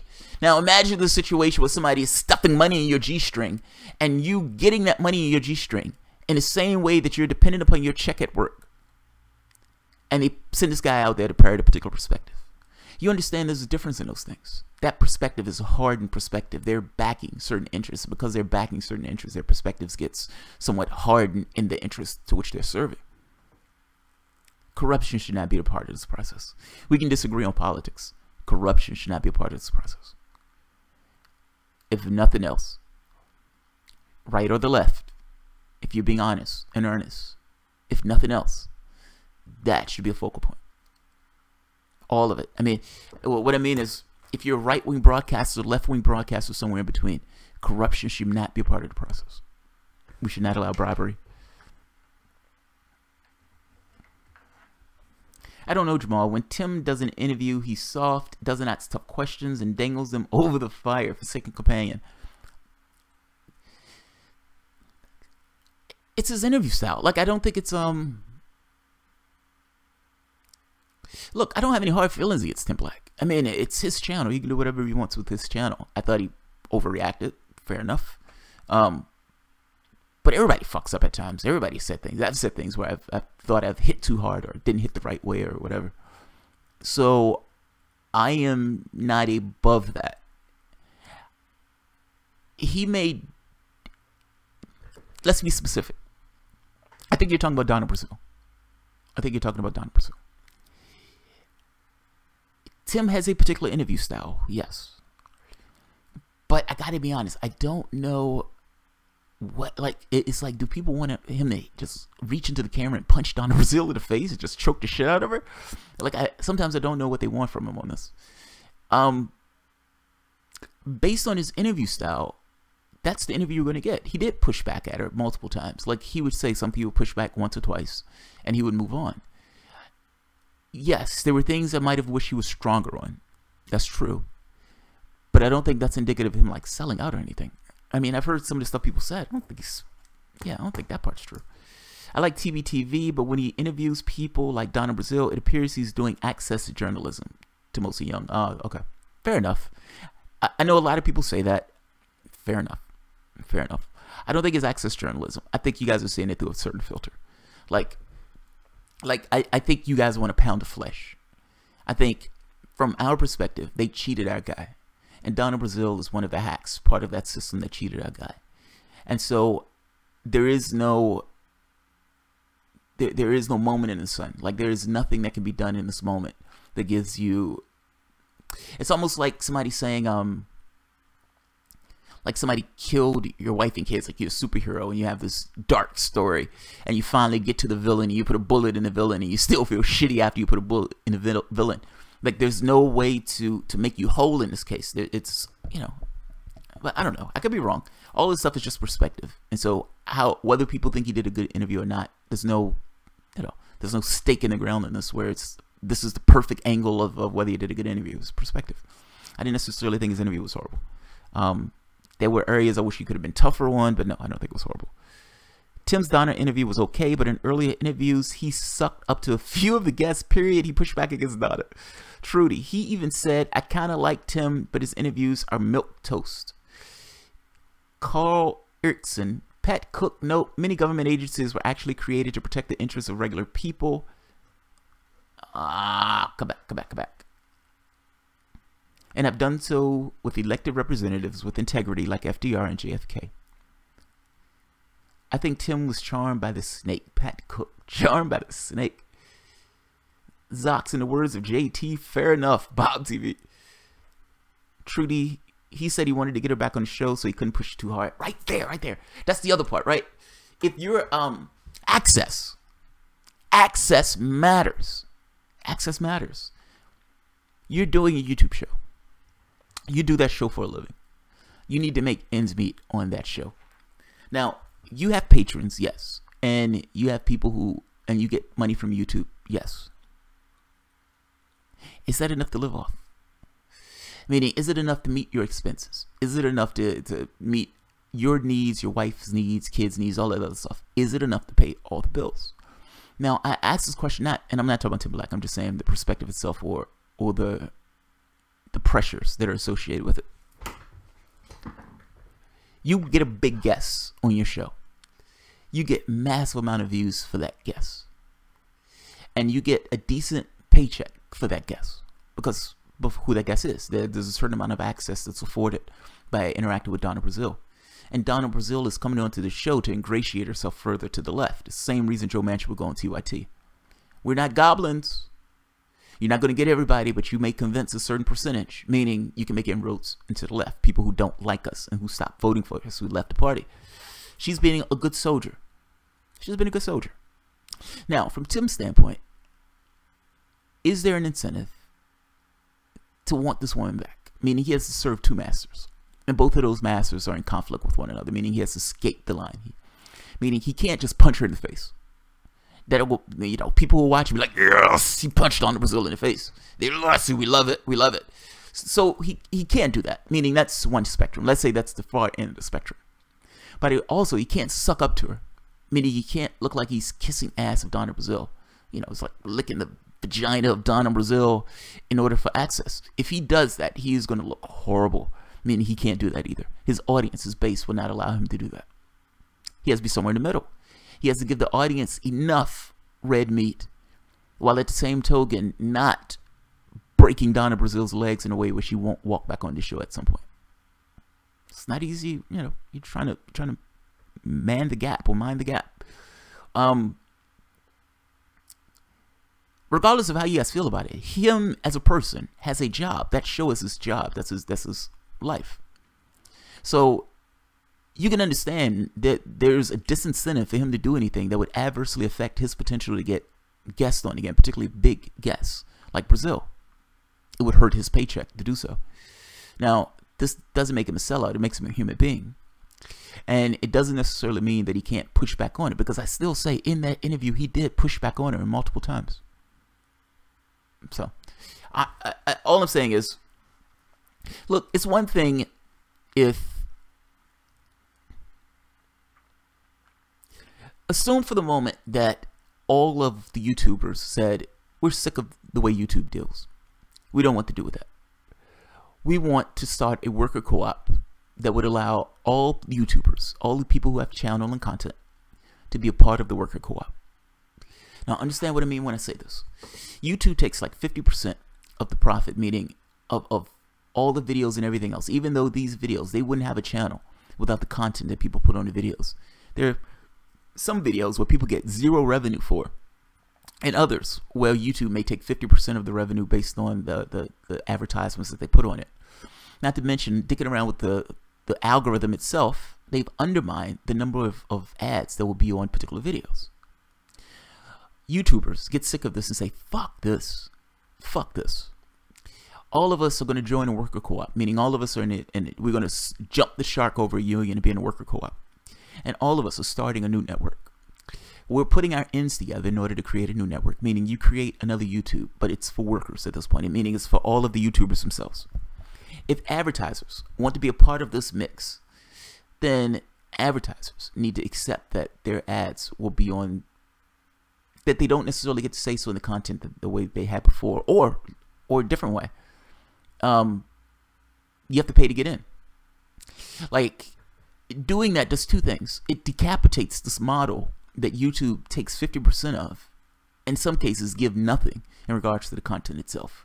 And you at the very least allow everybody who's putting content on, who's getting views, to get a certain income based on those views and based on the content that they're putting out. That would right off the bat undermine YouTube's model, and that would right off the bat fix this issue of videos. Now, if you want to have advertisers to be a part of the process, that's fine. You can have some people who don't necessarily get content or money from advertisers. They just get money from people interacting with the content. Like, so if you say people have to pay a certain amount in order to get in to see all their videos, fair enough. But at this point, everybody gets something based on the number of views in the videos and everything else. You can come up with some kind of algorithm. All I'm saying is, you don't have this thing where YouTube is keeping 50% of the profits in many of the video cases, and people putting up videos that are getting views without necessarily getting the revenue from those views. The model changes. The model changes. I guess what I'm saying is, you can't fault Tim Black on this. Like, you can't fault him for not rabidly going after Donna Brazile. I don't know if he would do that anyway. I don't know if he, even if he should do that. But you can't fault him for that when you have financial interests built into the process, meaning this is his job, this is his life. He's stuck with this particular scenario, so he's trying to walk the line. I can't necessarily blame him for trying to walk the line on this. If there was a different model of things, then yeah, you could trust him to go balls out, because ultimately, if she never came back on the show, then she never came back on the show. His job and his revenue is secured. Not so much right now, though. Robert Pouquet-Ray, after the election and Bernie rally broadcast, I knew YouTube was going to become unfriendly to independents. And yes, they did. Luca Clemente, aggression works for YouTubers. H.A. Goodman is passing up Tim Black. Oh, I see what you mean. It's, yes, maybe. I think I agree with you partially. So, aggression in the direction. Yes. You have a lot of people that hate Hillary Clinton's guts. And so I suspect H.J. saw that and focused his content there. And it focuses his content there. He started bringing more and more people onto that particular position. Tim Black doesn't do that. He doesn't focus on one specific thing. He does a wide array of issues in progressive circles. I don't think it's just aggression. I guess that's what I'm saying, Luca. I think it's where his direction, his content, the direction that his content goes is very specific to going after somebody that the public fundamentally dislikes. JT, I just took a worker co-op shop, and you're right, we must come together. Yes, agreed. Stampede, you have to be aggressive. Agreed, Stampede, but not ridiculous. Yes, agreed. Adored Pariah, has anyone else followed Louis Theron's career? I hate celebrity culture, but there are some people I just love. Her last movie, Atomic Blonde, that woman is amazing. That woman is amazing. Profanity. HA is the most reliable source of news to the world. Jim Hayden. That's a little strong, Jim. That's a little strong. But I feel you. but I feel you. Carl Erickson. No, he was wildly pro-fracking, etc. Definitely a mixed bag. Trump will not be mixed. He's full speed ahead on total destruction. Agreed. That's what I vote for him. Yeah, agreed. Trump is going to be a disaster. But, my argument was opportunity. You have opportunity. What takes place in 2020? Meaning, who's the person who's going to win 2020? It's up for grabs. If Hillary Clinton had won, that would not be up for grabs. Hillary Clinton would be in that office in 2020, and you'd have some corporatist hack waiting in the wings for 2024, most likely Tim Kaine. If she won, that's assuming she even won in 2020. You might have gotten Ted Cruz as president in 2020.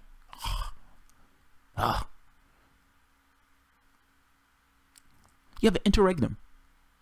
You have a sea change, a potential sea change. This is a potential that you would not have had before.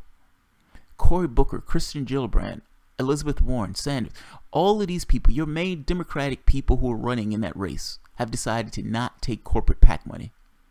Now, yes, there may be other loopholes. Yes, it doesn't mean that you couldn't necessarily, a bunch of people giving money in one very specific industry to get that particular politician. Yes, I agree.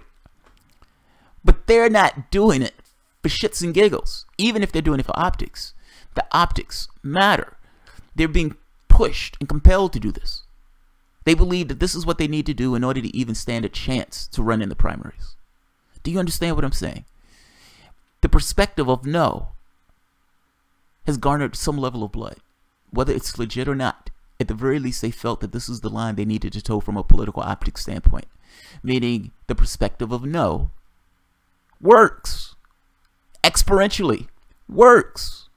None of these people, do you honestly, full on believe that Booker, Gillibrand, Warren, any of these people will be talking about universal health care if Hillary Clinton won in 2016? Do you honestly believe that Booker would be talking about getting rid of campaign corporate donations if Hillary Clinton won in 2016? Do you honestly believe there would have been a unity commission if Hillary Clinton won in 2016? Look, all I'm saying is the changes that you're talking about and the changes that lefties or that I call them faux left, but people on the left who consider themselves on the left, that they applaud, that didn't come from you. You were complicit. You were enablers in everything that these guys did, consistently with the nowhere else to go argument. The reason that they're doing these things, the reason that they're parroting this behavior has everything to do with what they believe is a threat to their party, meaning all of these people leaving and believing that they could not necessarily have a chance in the primaries, towing the line that they're towing. That doesn't come from the Dem Enter crowd. That comes from the Dem Exit crowd. Your strength in this is being willing to say no. That's my fundamental point. And I'm making the point that over and over again, what you're seeing in responses to Democrats when they're towing these lines, when they're taking these perspectives and positions, it has everything to do with, if I want to run in 2020, how am I even going to get past the primaries? They're bending to the lowest common denominator, which is my argument. That's been my entire argument. They will bend to what they believe you're willing to accept. If they think you're going to accept you have nowhere else to go, then that's what they're going to say. If they believe that when you punch and kick and slap, when you kick their kid, when you slap your dog, when you make a ham sandwich for you but don't wash his hands, when he's just being an asshole, when he has sex with the maid, when he does these things, as long as he knows that when he calls, you will make him a ham sandwich, you will fix his tea, you will draw his bath. At the end of the day, you may bitch, you may moan, you complain, you may nag him completely, yes. Those are your outlets. But at the end of the day, you're going to do what he asks. You're going to tell your friends, I just fell down the steps. I just walked into a door. As long as you're going to be enablers to the drug-addicted alcoholic, he's going to remain a drug-addicted alcoholic. Either you leave, meaning you leave, he either croaks on the couch, or he becomes something else. But in either case, you should not remain complicit and should not continue to enable that behavior. The changes that you'll see, the tepid changes, the theatrics that Democrats are making in this regard, purely boil down to the pressure that they're getting from their left. That pressure being, we're done. The pressure being, we're done. Trudy, Tim should go back to being a tech if money matters. Oh, that's not fair. That's not fair, Trudy. I mean, come on, Trudy, be fair. If you're in a capitalistic system, money always matters. Money always matters. Like, look, 80% of the work that I do on this channel, I enjoy. Meaning it's stuff that I'm interested in. It's stuff where I can give more context on, get more philosophical on. I may be talking about Star Trek or aliens and all this other stuff. There's a percentage of the channel that I do because it trends, not because I necessarily enjoy or love it. I just understand the business that I'm in. It's, you to some degree have to hit trending topics, otherwise nobody would know you exist. Now, at the point where somebody knows that you exist, you can do your other content because those people, once they know you exist, may pay attention to the other content.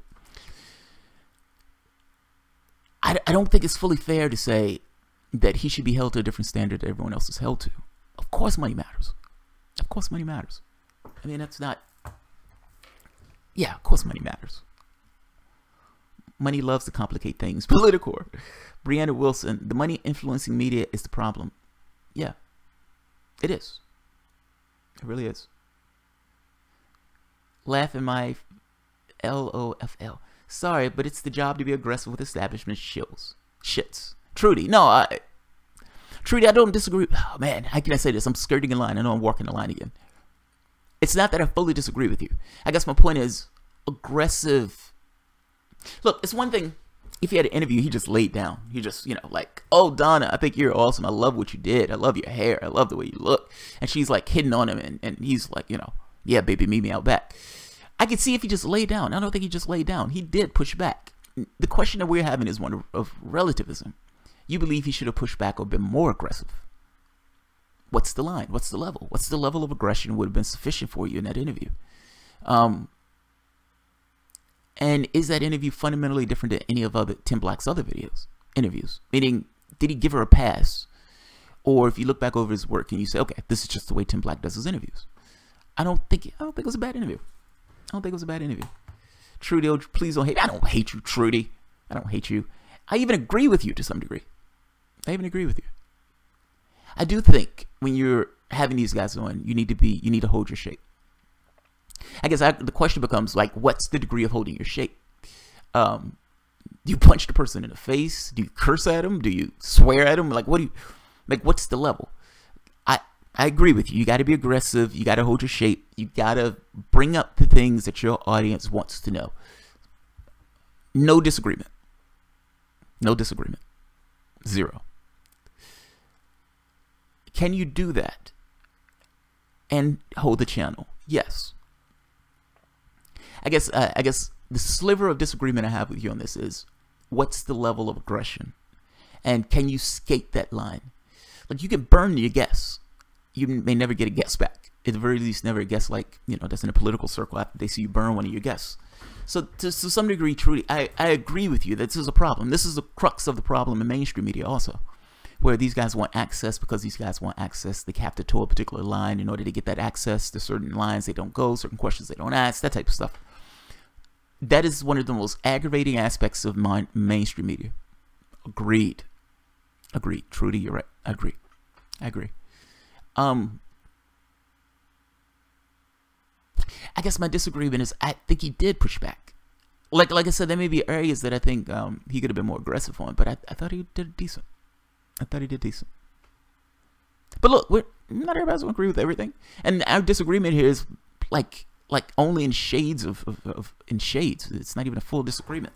I agree with what you're saying, like 99.8%. It's that nagging 2%. It's a nagging 0.2%. You're on to something, Tabitha, regarding unions. What did Tabitha say?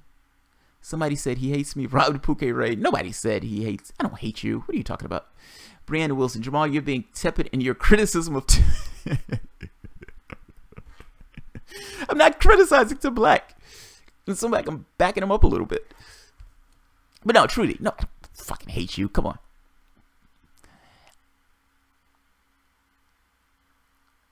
Trudy, he does push back. I guess the question I'm asking, if you watch it again, or just watch a portion of it, just ask yourself this: is he pushing back? That's the first point. Is he pushing back multiple occasions? That's the second point. And what do I want him to ask in this? Like, what is the thing that would have made me feel whole in watching this particular bit? Meaning, just take a section. You don't have to watch the whole thing because the whole thing is like an hour and a half long. And is this fundamentally different than his other interviews? Like, is he doing something different in this interview than he does in his other interviews? I guess I'm trying to find an objective standard where, in this case, for you to judge it by. Now, because the stuff is subjective, you may walk away from it and saying, my point of view was not just right, but it wasn't right enough. Meaning he wasn't aggressive even to the degree that I thought he was being aggressive. In which case, you're right. But both of us are right. Because both of us, it's subjective. It's extremely subjective. But I don't fucking hate you. Come on. Come on. Audrey Brooks. I don't care for HA at all since the primaries. Oh, because he's the Trump apology thing. Yeah, I feel you. I don't want to hear about past repeatedly. I like updates, but let's fight and move forward. It depends, Audrey. Come on. It depends. Like, if it's something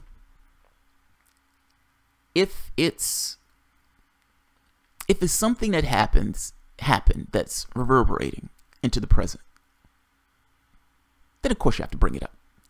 Like, it's one of those things where if it's something that took place and somebody is benefiting off of something that took place, I don't think it's necessarily off limits.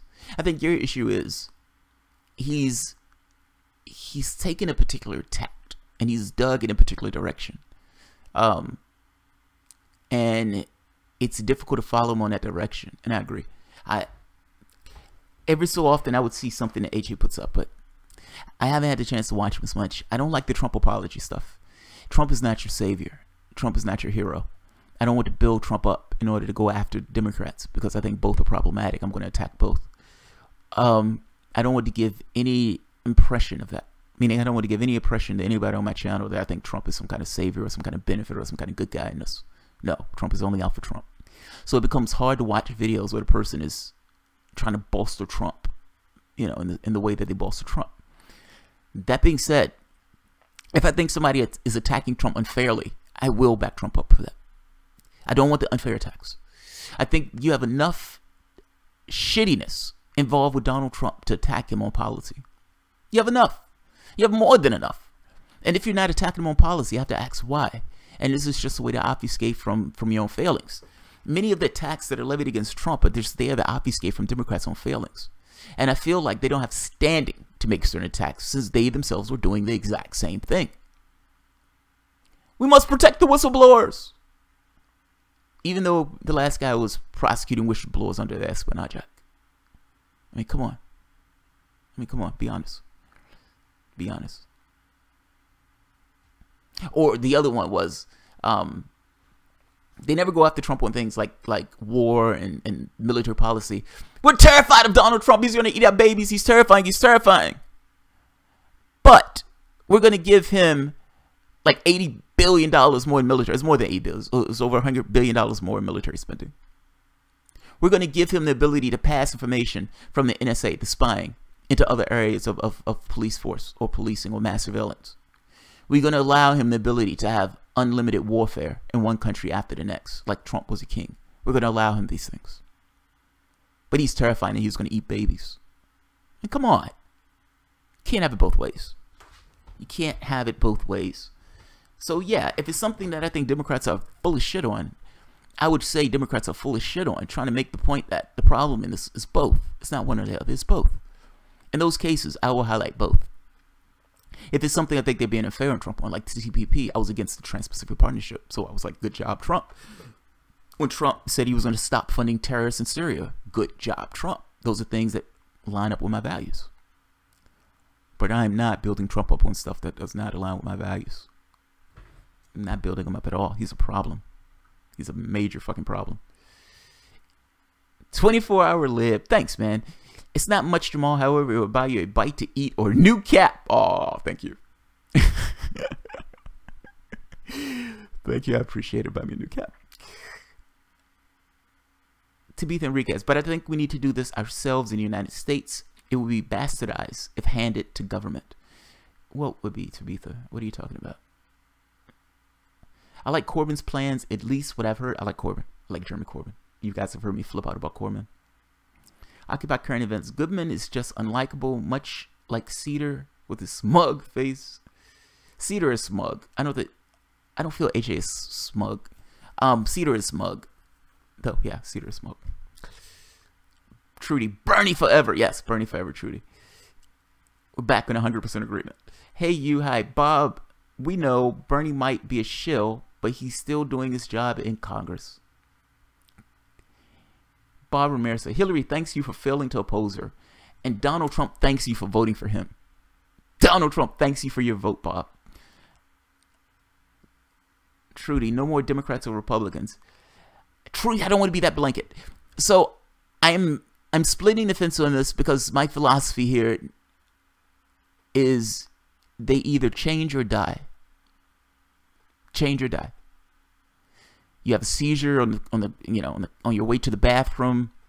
The drug addicted alcoholic has a seizure by himself because he's by himself because I've left, or he gets his life together. He gets his life together. Rob Illinois, why did H.A. Fraudman do or say lost just got here? H.A. Fraudman, that's horrible. You guys are bad, man. You guys are bad. No, he didn't say anything. Somebody made the point. They were him up in the context of Timberlake. That's all. He didn't say or do anything. Some people were making a point that they have a hard time listening to him being somewhat of a Trump apologist. That's all. I think he does that for reasons. I don't think he supports Trump in a way I think people think he supports Trump. I think he has a demographic on his channel that are Trump supporters because he's so assiduously gone after Hillary Clinton. So what I'm curious about is what happens if Sanders runs in 2020? What happens if Sanders wins the primary? What happens if Sanders goes against Trump? I guess one or two things is going to happen. Either he's going to bridge the gap, meaning those people who were following his channel will be able to see, will trust him, like they're on the spectrum, so they'll trust him, and he flips to Sanders. Either he brings those people over, those people are gonna balk at the idea that he's going for Sanders. I am fascinated by this. I'm curious about what happens to his subscriber count. Does his subscriber count goes down if Trump is against Sanders and he turns and supports Sanders? Does his subscriber count drop? And beyond that, will he support Sanders? I mean, he was completely in Sanders' camp, but if he has a huge video subscriber base that's Trump supporters, will he have the will to go against Trump in this, knowing that most of the people who watch his vids are Trump supporters? I'm fascinated by this. I'm curious on this one myself. I'm curious. Brianna Wilson, a populist will beat a fake populist. Agreed. Agreed. I think Sanders will beat the stuffing out of him. Christopher Suits. Hello from Gray Court, South Carolina. Fucking A. Hello from Richmond, Virginia. Actually, Chesterfield, Virginia. Garnome has been watching Star's Counterpart. What is Star's Counterpart? I don't know what that is. 24-hour lit. Anna Summers. The establishment Democrats and Republicans, the worst warmongering, wildlife and wild horse massacring evil thugs. If you were in Britain, these guys would be conservatives. The Democratic Party in this country would be the right wing in Britain. Don't take my word for it. Look across the pond. Right wingers in this country are off the political spectrum. Those guys would be this kind of rabid right wing party, and somewhere else, like they would be the party that people would be terrified of to keep out of any level of government in other countries, in other sane countries. Your party is bought. Both. It's not one or the other, it's both. Until people realize that, nothing changes. Democrats will be far right in Europe. Carl Erickson, yeah, that's my point. Agreed. Bohica. HA got his butt hurt by the left in his turn full InfoWars. He has stated many times he will vote for Trump. That is shocking. That is shocking. Yeah, that is shocking. That's shocking. Like I said, I don't watch HA as much as I used to. Look, two problems. In much of the content, there's no way to know what he's going to have in his content by looking at the name of his vids, because sometimes those names of the vids go, you know, Hillary Clinton's going to be indicted next week. What? Hillary Clinton's going to be indicted next week? And you get in, and it's like, oh, Bernie Sanders will win. What? Bernie Sanders will, oh, something different. Something different what he's putting on the thing. It's there to kind of pull people in. But also, it does feel like this is kind of support of Trump. Now, I do watch him when his videos are going into this analysis of something that they're doing that's unfair. Yeah, I do. Because that's something I can learn, something that he's reviewing in that case, if that makes sense. It's like,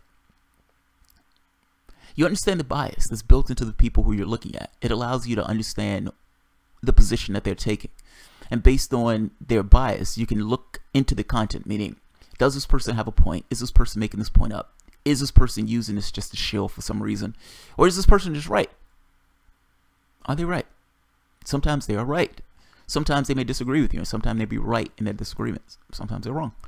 At the very least, sometimes his content gives you a landing pad to actually dig into something that he's absolutely right on.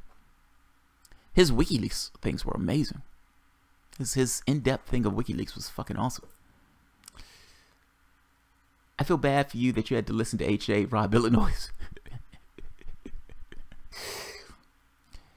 I don't think his WikiLeaks coverage was bad.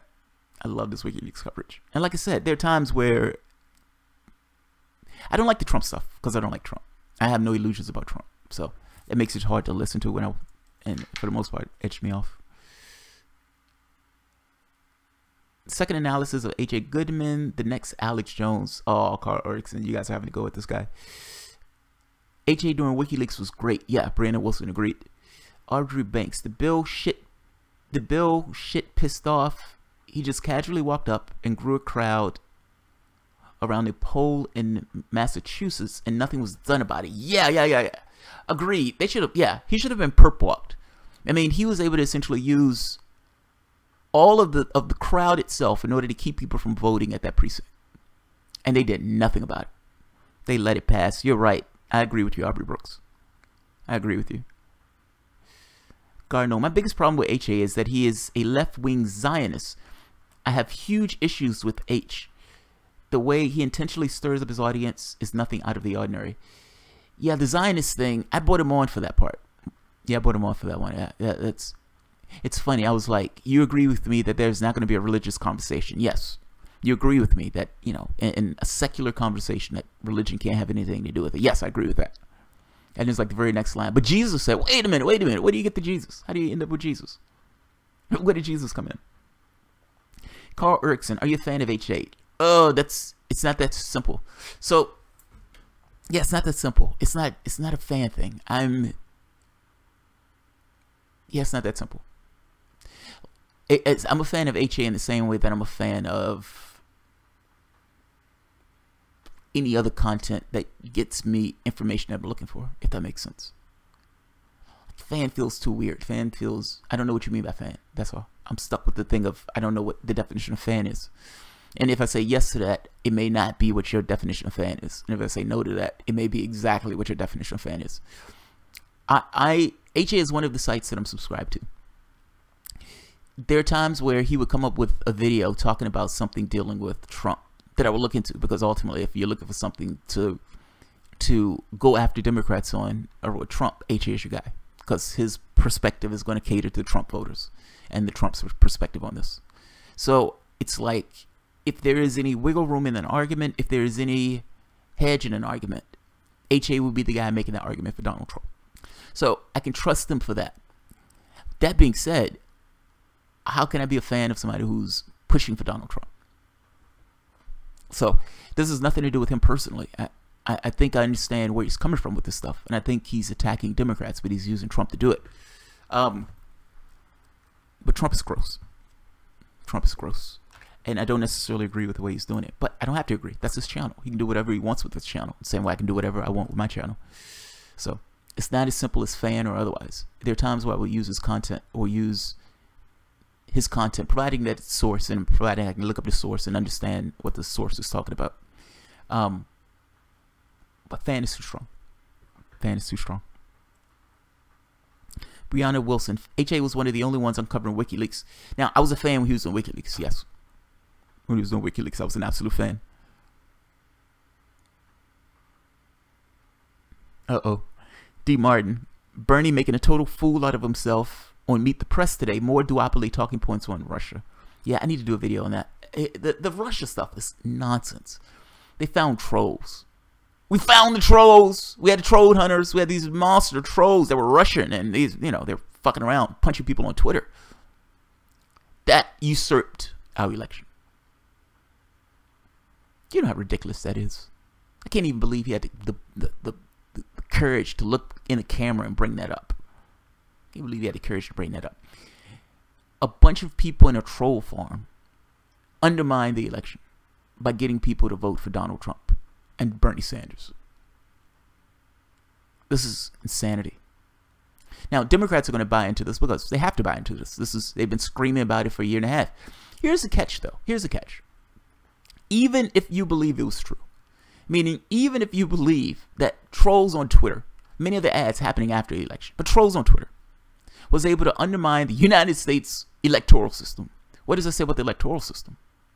What does it say about the $1 million that was spent on Twitter trolls? What does it say about us doing the same thing in other countries? I mean, this is absurd. This is patently absurd. I mean, come on. You're going to have some lefties who love this because ultimately this allows them to attack Donald Trump. And this vindicates them, I guess, to some weird way. It's like your candidate was so weak that Russians were able to put Twitter and Facebook ads and tackle your candidate using Twitter and Facebook ads. It's fucking ridiculous. It's ridiculous. It's absurd. Now, I've showed the video the other day showing little to no impact. Meaning, if everything you say is true, then you're stuck with a few problems. Studies that were done, meaning through Stanford and there was a few others, no impact, zero to no impact, zero to little impact on the outcome of the election. That's the first point, meaning even if you were right, it was comically unproductive.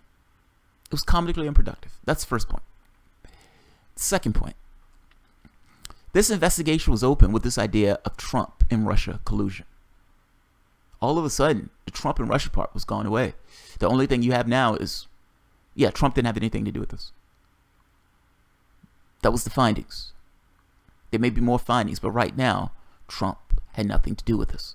So the pretext that you started this for doesn't exist. You found somebody doing something that we ourselves do. And even if you're right that this, that this took place, because I don't even take it as a flat fact it took place, but even if you're right that it took place, it didn't have an effect. All of this hysteria over something that didn't impact the election itself. And that they couldn't create a link with Donald Trump. They're being hysterical. They're doing it for political reasons. Makes me crazy hearing Republicans talking about tackling entitlements. Yeah, agreed. That's gross. They just gave their people what, billions of dollars, like several $1 trillion on the back of, they're putting $1 trillion on the back of workers and gutting healthcare in order to give them, their plutocrat and their donors, more money. And then it's like, yeah, now we need to do something about Social Security and Medicare. We need to do something about Social Security and Medicare. It's amazing. If you believe Russia hacked the solution, beef up cyber security, not World War III, Tabitha Enriquez agreed. It's like the answer to that has nothing to do with Russia. The answer to that has everything to do with us. They're using Russia for political ends. That's what it boils down to. We have a caller. Hello, what's your name and what's the topic? Hey man, it's Garden Gnome. What's going on? What's going on, Garden? I just want to make a quick correction. election. Go for it. Actually, what I said was I don't have a huge problem with HA. Oh, okay. Fair enough. I thought you said the Zionist thing was your issue. Yeah, it was. I do have an issue. But overall, like, you know, there's a lot of left-wing Zionists out there. Yeah. I mean, I'd have to basically get rid of all of my Jewish friends if I took a hard line against U.S. citizens. I see. I see. I didn't think... Okay, fair enough. When I hear people say they have an issue, I always take it as it may be contextually to what they're doing at the moment. So, like, if we're talking about HA and WikiLeaks, loved him. I thought he was fucking amazing. I mean, he was my go-to guy for the WikiLeaks stuff. If we're talking about HA and the Clinton being locked up, then not so much. Because for the most part, it's like one show after the next with him saying that the woman is going to be locked up and the woman was never locked up. If you're talking about HA after the election, less and less. Because, you know, ultimately a lot of the videos end up just supporting Donald Trump or backing up Trump. But I understand why he does it. Don't get me wrong. I understand why he does it. So I understand this thing of, you know, building up Godzilla to attack King Kong. You're essentially saying Democrats are the problem and Trump needs to be in that office in order to, you know, be a bulwark against Democrats because we need to weaken Democrats. That type of stuff. I understand the strategy that he's going with. Trump is not your friend. I guess that's my only feeling with that. And it's like hearing what I consider to be support for Trump on this. It's like, ugh, that's hard to listen to. It's hard to listen to. Am I wrong on that? I mean, is it just me? Well, I understand the philosophy. Apparently there's something wrong with the audio. I'm seeing people comment in the chat. I'm not even sure if they can hear me, but... Wait. Hold on. Wait. I don't know if it's on your end or my end. I've been Wait. Hold on. I think I know what it is. That's it. Bastard. All right, now talk. Check. There you are. Check. There you are. They should hear you now. All right, so yeah, I mean, I understand HA's strategy, of course. I mean, it's obvious on its face. Like, it's, you know, it's an attack strategy. It's pretty obvious, like I said, on its face. He uses a lot of hyperbole, he uses some satire. Yeah. You know, HA's tactics are reminiscent, if you ask me, more of old-timey newspapers in a sense. You talking about yellow journalism? Well, no. Well, you know, old-timey newspapers, like, in the sense of, like, going way back to, like, the 1920s. Yeah. Okay, like, during the... Spanish-American War. Union movements and I see. Big social upheavals of many sorts in the 20s, right? I see. Yeah, you're right. You'd see this kind of like the same type of hyperbole that HA uses in the talking points of these papers. I mean, it's very similar. I mean, I'm not talking about Hearst-type yellow journalism. I'm just talking about just the general tactic of you know, using hyperbole to get your point across. Here's my thing. I don't have any real problem with that.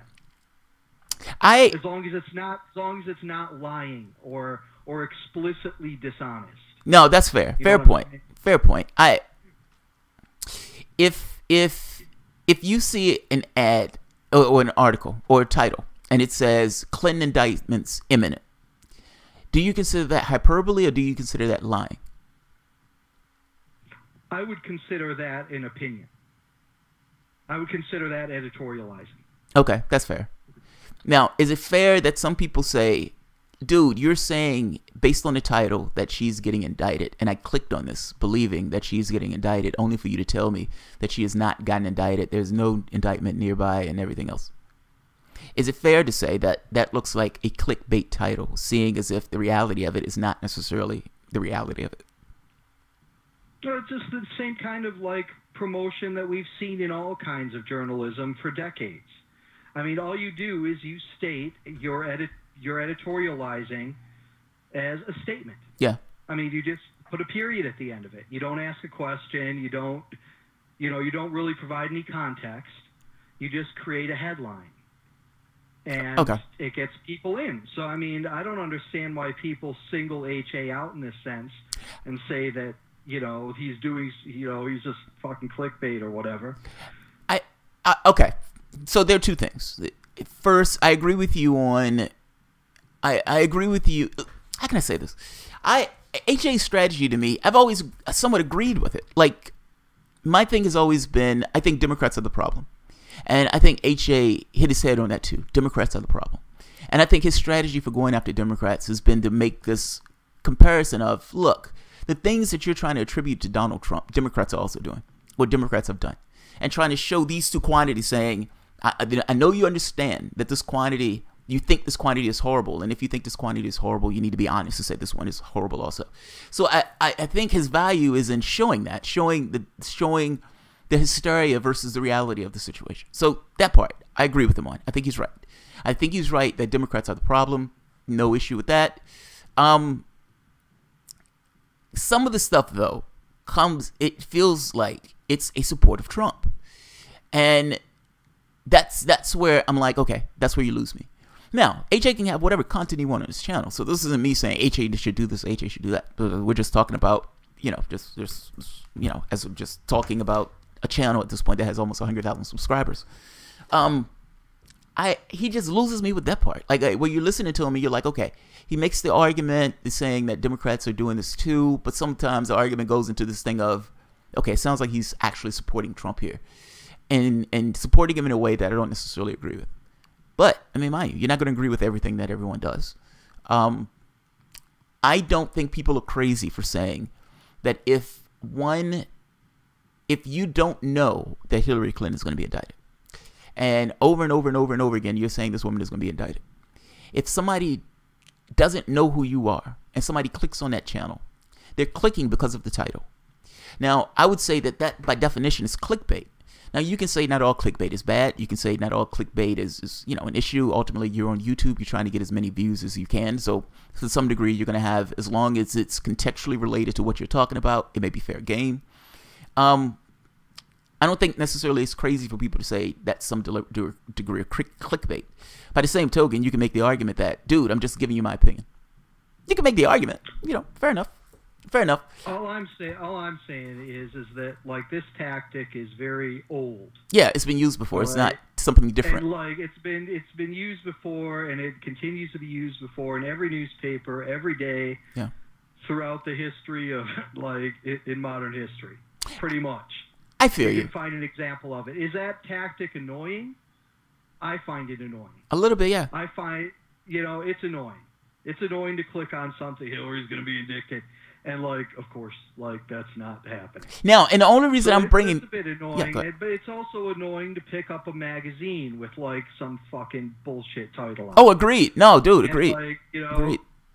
Agreed. Or a newspaper article. I mean, HA isn't doing anything unusual here. I think your point is he's not doing anything different. And he's not lying. Again, what HA is doing is he's editorializing. I don't think he's lying. I haven't seen a video where HA just outright lied. I've yet to see that. I think the only reason I bring this specific one up, because the other parts, like I said, when he started trending towards the Trump side, I started watching less and less. The Clinton stuff. So that slightly annoyed me, and the only reason it slightly annoyed me because I was one of those Bernie supporters where they're going down the line. You're hoping there's an investigation. You're like, oh my God, this woman is guilty of sin, and you're like, is she going to be indicted? And you look online and it's like, indictment's imminent. And you look on the video and you're like, fuck. You look on another one, indictment's imminent. You're like, God damn it, got me again. At a certain point, you just stop looking. It's like, all right, I'm just not looking anymore. Because clearly this is just a tactic that's going over and over and over again and people click on the video. I guess that's what my angst with that. Like you said, it's annoying. It is what it is. But it's not isolated to HA. So I agree with that. And I'm where you're at, dude. I don't really watch a lot of HA's content anymore, exactly because of that. Yeah. Okay. So don't get me wrong. I'm just saying that again, it's not different. His tactics are similar. I see people bitch about them all the time. Yeah. HA, to your other points, HA does serve some useful purposes. Oh, fuck yeah. That man is a fucking lion. There is use for a fucking attack dog. Yeah, he is a lion, man. Just an attack. It doesn't, no contacts, nothing, just attack. There's a use for those types of people, man. He is awesome. No, and I don't believe HA is a right-winger. I don't believe it at all. The guy was a full-throated supporter of Sanders. Now, if I felt that I want to get politics changed. Like if I was HA and I said I want to change politics in this country, and the hedge to changing politics is the Democratic Party, would I be insane for attacking Democrats in the way that he has? No, I don't think so. Like, I don't think he's insane. People act like they missed that point of him being a Sanders supporter. They went straight to the point of this guy's supporting Trump, this guy's doing this guy. He's not a Trump supporter, man. I understand that they think that from a shallow level. But the guy was a complete Bernie supporter. I have a hard time believing that he's flipped his polarity just within the confines of 1 year and a half. Don't believe it. Well, HA is a good case study in media analysis. Yeah. Again, it seems to me a lot of people don't seem to recognize the difference between editorializing and presenting facts, so to speak. Presenting evidence. That's fair. They don't understand the difference between those two things. As, it's presented to them in journalism or in an editorial or whatever. So they don't understand that. And to your point again, a lot of people don't understand that that HA is not pro-Trump. Right. Okay? To me, it's very obvious. It's very obvious what he's doing. And me too. If you listen to his arguments, you'll quickly be able to discern that he's not pro-Trump. And he's even said it. He's told his audience. I remember verbatim him saying, "Look, if Bernie Sanders runs, I'm for Bernie Sanders." He's very clear on it. He's very clear. He's like Bob in a sense, except less so. Like HA. Oh, that's a good point. You're talking about Bob Ramirez. Yeah, that's a good point. Yeah, that's a good point. HA wouldn't vote for Trump. That's a good point. But Bob would. See, they're just both about attacking the DNC and Hillary.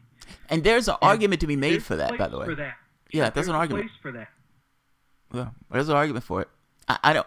It's funny. Bob says my dainty hands because he's like, you didn't get your hands dirty. You wanted to vote for Jill Stein as opposed to doing the work of a real man and voting for Donald Trump. I get it. I could not understand what he was talking about at first, but that's what he means. He's like, the real man's choice would have been to get your hands dirty and vote for Donald Trump. Yeah. I agree with you, man. I agree with you on this. It's like, I agree with you on this. Ultimately, it's this thing of, you believe that the problem in the country is Democrats. Yes, that's true. How do you deal with the problem of Democrats? Well, you scare the shit out of them by pulling yourself out the political context, and you attack them mercilessly until they change or die. And then it becomes, okay, do you take the extra step in voting for the Republican? Ugh. Now, I think HA on this, I don't know who HA voted. He voted for Jill Stein. So HA would probably say, no, I can't take that extra step of voting for Donald Trump on this. But in the things that Democrats are being hypocrites, I am going to support Trump. That's what it seems like. That's the perspective that he seems to take. Democrats are being hypocrites. I'm going to support Trump and when they're being hypocrites. So yeah, man, I agree with you, man. I agree. Yeah, it's just, again, I think that strategy misses the wait. And why? Explain why you believe it misses the point. A good thought experiment is to think about how actually different the Trump and Clinton policies would be. Okay, how different do you think it would be if Hillary was in office right now? Would our foreign policy be radically different? No. Yes. Actually, yes. Be radically different. Foreign policy would be, yeah. I mean, I think we'd be further into a war. Foreign policy would not be different. Foreign policy would be different. I think Hillary Clinton would have tried to put an air defense shield in Syria, meaning it further along in this idea of war. I think she would have kept the terrorists in Syria to try to undermine the Syrian government. Maybe the word is radical. Let's get rid of the word radical. Do I think foreign policy would have been different? Yes. I think? And that's why I use the word radical, because while there are differences, essentially, we're talking about the difference between putting a missile shield up and bombing. Yes. Trump bombs. Hillary would have put a missile shield up. No, that's true. Each has different effects or whatever, but nonetheless, we would have continued our proxy war in Syria. That's true. Agreed. Agreed. I think it would have been further along. Do you think any of our environmental policies would have changed radically? Radically, no. Just around the edges. Like, if put it this way, if you're a lefty and you believe that you're going to hit a rock, just based on the environmental policies that we have, and you believe that you need something radical to change that, then no, the environmental policies would not have been radically different between the two. Do you think Hillary would have brought about radical changes in the judiciary and the problems we have with police violence? Fuck no. Fuck no. Nope. No. Like, and we could just keep going. Yeah. Down the list. There are no radical differences between Trump and Hillary. Okay, so Yeah. like, buy out of the two-party system altogether. It's not a matter of like voting for Trump to, you know, make sure Hillary doesn't get in. It's, you know, that strategy misses the point. Yeah. The whole point. No, So I agree. I got to get going. No, man. Thank you for calling in, dude. No problem, man. Good chat, and talk to you later. Absolutely. Be safe. All right. We've got over 2 hours. Lawton, okay, here, Jamal. Let's see. Pat Cook, DNC corruption gets no media coverage. I have no problem with progressive voice. Hey, that's a good point, right? The corruption of the DNC gets very little coverage. Like you, unless you're reading something like The Hill or Wall Street Journal, some kind of Republican thing, or like a Fox News thing, you're not going to see it. Argue why we should see any interview again on TYT or Tim Black if they have to be like MSNBC for access or walking the line. Fox are nutbags, but at least Tucker ripped Adam Schiff on his beat. Yeah, he ate Adam Schiff alive. Yeah. K. Finis. Yeah, he ate Adam Schiff alive. I gotta be honest, I disagree with you guys on the Tim Black thing. Like, and mind you, this is after he flipped out, so this isn't because I have a bias towards Tim Black. I guess my feeling is he gave an interview and he pushed back in that interview. Again, they're in all interviews, there are going to be points where you feel like, oh, that guy could have been harder, he could have been harsher, he could have been more aggressive. But overall, when I evaluate that stuff, I ask, did they ask the questions? Did they push back on those answers? Did they pivot in certain points to try to get to a particular point? Meaning, if they see that that person is saying something or covering in a particular way, are they attacking what that person is getting at? Particularly if you're talking about somewhat of an adversarial interview. I don't necessarily think he pivoted and went after her on particular points. No. Do I think he asked her certain questions and pushed back when she answered those questions? Yes. Yes, I do think that part. Luca Clemente, after Jamal's initial talk, then patrons can call. Yeah. That's essentially the thing. Good job, Garden. Yeah, I like it when I like when you guys call.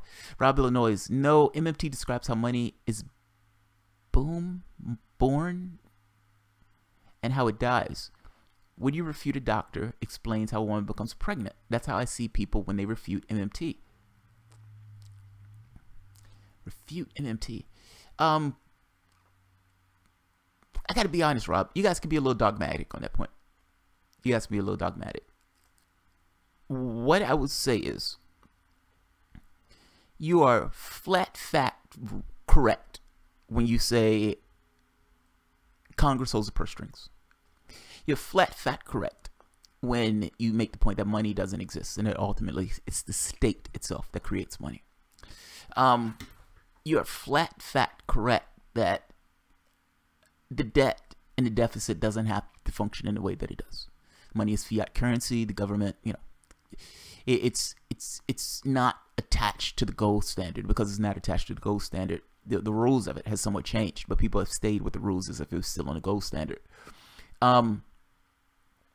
You are not even wrong when you're talking about this thing of deficits. I mean, we've been giving the banks trillions of dollars, not to mention we've been running this kind of overt deficit using the military. Congress, if it wanted to, could change how we do our debts. Meaning, the president could create $1 trillion coin and have that $1 trillion coin sitting in the treasury for bills to come in. It pays those bills down. No, that's not going into the economy itself, where it creates this kind of what's the word I'm looking for? Inflation. For that matter, Congress can direct the Fed to pay down certain bills. Meaning, what we have as a deficit doesn't have to be the way the deficit is. Now, for this part, I would say these guys are right. MMT is right. I'll say you guys are right. Now, the rest of it, meaning all of the details and intricacies, I don't know enough about it. But on those points just are just political points. The question becomes, how do you implement that?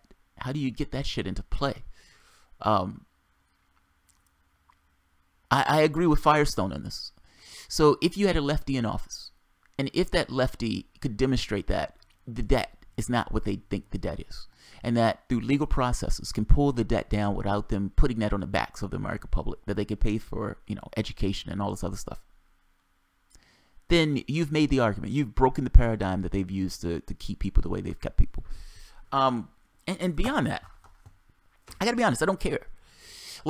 And understand why I say I don't care. None of this stuff is real. None of this stuff is real. The money is created out of thin air. The crux of the argument for MMT is this shit is not real. I don't care the argument that you make to figure out how to make sure people have the things that they need. I don't care the argument. Just make your argument. I don't care. People support or rebuff the argument. You're essentially using the system itself to come up with some just cause or some just reasons to make sure people have the things that they need. That's it. The argument is the only thing that matters. Reality doesn't necessarily matter. The monetary system is not real in and of itself anyway. All this stuff is functioning within the game space. Money is not real. Anyway, you can't eat it. You can't build with it. Ultimately, you're using it as a medium of exchange. My point here is what matters is the argument that you make to do what you want to accomplish. That's it. That's all that ever matters in government and the apparatus itself. It's like, what are the words that are in it? To the health of the nation, or my mind is going blank. But it's the part that's in the Constitution that's talking about good health and stuff like that. That argument right there, that one line that's in the Constitution that talks about that, is used to make the argument for, look, we need to make sure we have things in the nation and make sure people in the nation are healthy. Is that what they meant? Who knows? Who cares? Doesn't matter. The right to bear arms. Now, when they were talking about this idea of well-armed militias, well, if these yahoos who wants to pick up a gun wants to get into a militia, then have at it. Do you honestly think they meant when they talked about the right to bear arms, they were talking about a goddamn militia? Talking about a militia. The argument that they made, however, is this applies to everything. If I want a nuclear weapon that I can carry on my shoulder, I want a nuclear weapon to carry on my shoulder. It's the argument that matters. The argument is what matters. This is when people say this isn't real, this doesn't matter. That's what I mean by that. It's the argument that matters. You're just coming up with an argument that finds reasons to make sure that people have the things that they need, that people have the jobs, that if jobs are needed, that people have the health care that they need, that people have the capacity to go to school. All you need is the argument. You just need the argument that works. That's it. Always be aware that all of this is just a game space. It's not real per se. If you got hit by an asteroid, your society could be ripped away from you. That society is just a mental construct. There's nothing when you put your hands on that represents the government. Even if you put your hands on the White House, that is not indicative of the government. That is somewhere. It's like there are people in that space that do the work of the government, but the government is not anything that's fixed in a particular location. Those things are just thought forms. People have a conception of it. That's what it is. Money is somewhat the same way. You have a conception of this particular thing working in this particular system and you give this particular thing value. But it's not real per se. It's not real value, if that makes sense. I'm trying to make a difference between what's in the model itself versus what is external to the model. You as a human being is a real thing. The cash is just a mental figment. Just a mental figment. If Stephanie Kelton is working with Bernie Sanders, then fucking awesome, good. And if Bernie Sanders is going to make this argument for why, yes, we can afford to make sure people have health care, education, we can make sure we have infrastructure, we can have a Green New Deal, if he's going to make that argument, and he's using some principles or some aspects of MMT to make that argument, even if he doesn't necessarily use the words, I don't care. I don't care. The argument is what matters. The argument is what matters. Jay Scott, I've already started killing Republicans. Oh, Jay, don't do that. Don't do that. That's frowned upon, Jay. Michael Mike, the Russian bot. Guessing militia was a bone thrown to the Second Amendment critics and doubters. It then said the right of the people, so that is what we have to work with.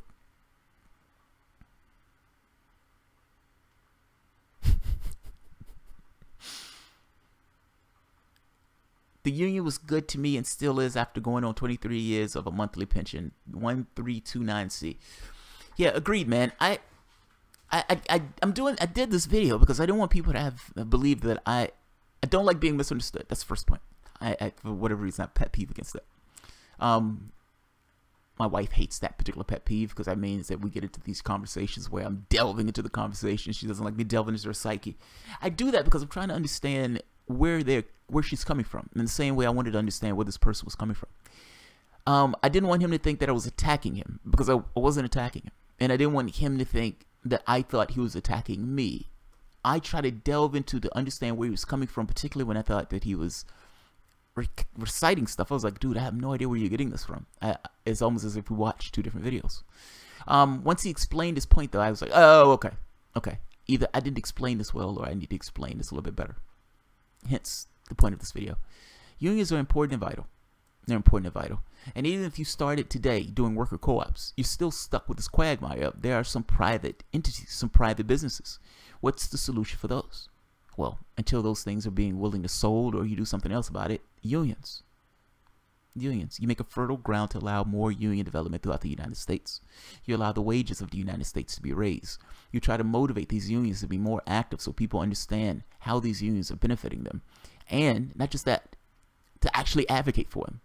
To not be complacent, to not sit on their ass, to actually advocate in a way where those people realize these unions are working in our interests. If those unions told the Democratic Party, we are not stomping for you, you're not getting money from us, you're not getting any support from us at all until you do right by us. Now, what that means is you are going to push for an Employee Free Choice Act. You're going to push for a particular minimum wage. You're going to push for maybe a 32-hour work week as opposed to a 40-hour work week. You're going to push for things that's going to benefit labor. We're not going to have to push you in that position. You're starting from that position. And if you don't want to start from that position, that's perfectly okay. Sad to see you. Sad to see you go. But I'm taking the dog and I'm leaving. And there will be somebody else who will come by the bus stop who will care for me and this dog, and we will have a fucking good life together without the alcoholic crack addict that I've been living with for the past 20 years. Until you're willing to leave the alcoholic crack addict, your capacity for getting anything done is limited. That's the only point I'm trying to get at. Unions are a fucking amazing force. But they need to be that fucking amazing force. Meaning, I don't want people supporting things that adversely affects unions in the way that this kind of full-throated support of Democrats, even when Democrats put a knife in you, is taking place. Even when that's taking place. So, alright guys, I'm going to end this because I have a few more. Yeah, alright, I'm going to end this because I have a few more videos that I want to do. Guys, I appreciate everybody who donated on this. You're immensely appreciated. You have no idea.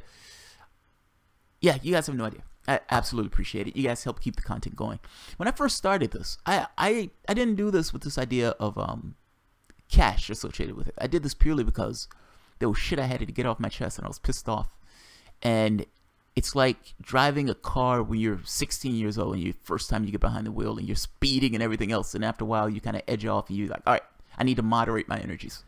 That's kind of how this was. Somewhere along the way, I realized I fucking love doing this. And not just fucking love doing this. If I could do this in a way that was more substantial, if I could devote more time to it, could I make this into something that was more legitimate as like a part-time job? And maybe even at some point a full-time position. And that's when it became, okay, just keep doing what you're doing, keep acting the way you're acting, try to grow your show and try to grow your channel.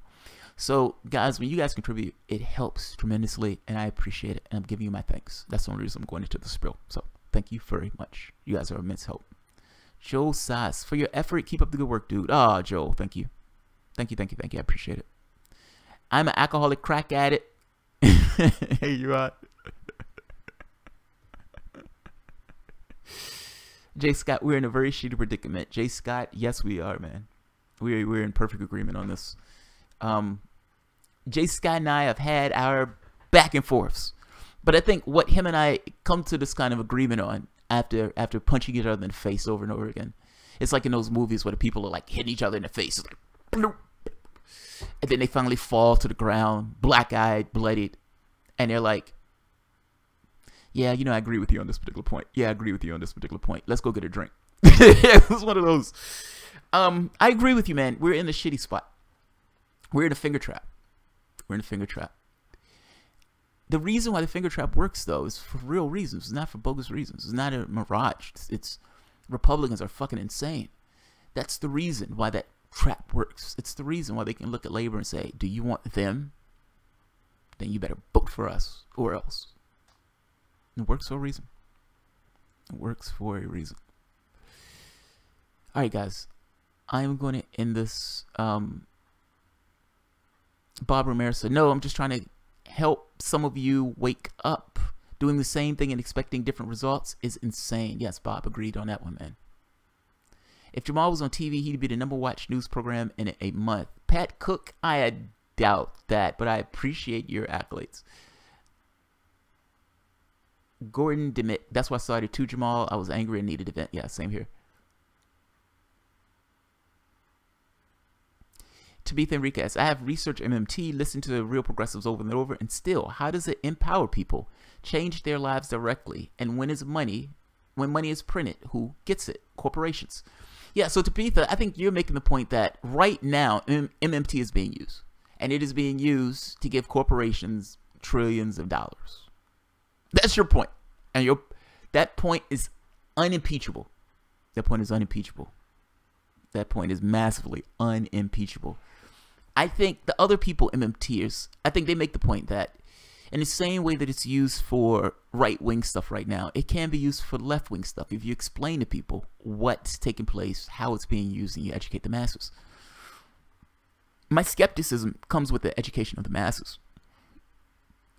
You've had people who grew up in a system who believes that, you know, the United States is going to look like Zimbabwe if the United States, you know, spends money on education or healthcare. By the same token, those people will still, you know, turn a blind eye to them spending like $1 trillion on military. I think RP and these guys make this point of it doesn't have to be this way. I think our point is, how do you get that over the goal line? How do you get it over the goal line? Now, to be fair, Sanders had Stephanie Kelton on his particular team. Stephanie Kelton is, she would call herself a fiscal dove, not a fiscal hawk in this way. No, maybe I'm saying this wrong. A fiscal owl. Her lectures, I can't remember what she calls it. But essentially this thing of the people who believe that, oh my God, we're going to become Zimbabwe tomorrow, or we're going to become Greece if we spend money on healthcare and education. So that gives me hope that at the very least that argument is in the campaign somewhere. That gives me hope that it's in the campaign somewhere. So yeah, I want $1 million billion from Zimbabwe. Brahm SO1. Right now, MMT is being used to support corporations. It doesn't have to be that way. That's our point. We can use it to pay for renewable energy, investments, education, and universal healthcare. Yes, that's his point. That's his point. That's his point, Tabitha. I think Tabitha's point is right now they're using this shit to pay for corporations. Their point is it doesn't have to just pay for corporations. So, yeah. Yeah. It was a leak, not a hack. Brianna, yes. And I'll end it on it was a leak and not a hack. Alright guys, if you enjoy the content, feel free to share, like, subscribe, and of course, you guys can always support through Patreon or Super Cash. And I thank you very much. You guys are immensely helpful. And by the way, whether you donate or not, watching the videos, sharing the videos, liking the videos, immensely appreciate it, guys. Sometimes I'm shocked the shit that anybody watches me at all. But I'm appreciative that you do. So thanks, guys. You all have a good Sunday. And I will probably be back in about 15-20 minutes.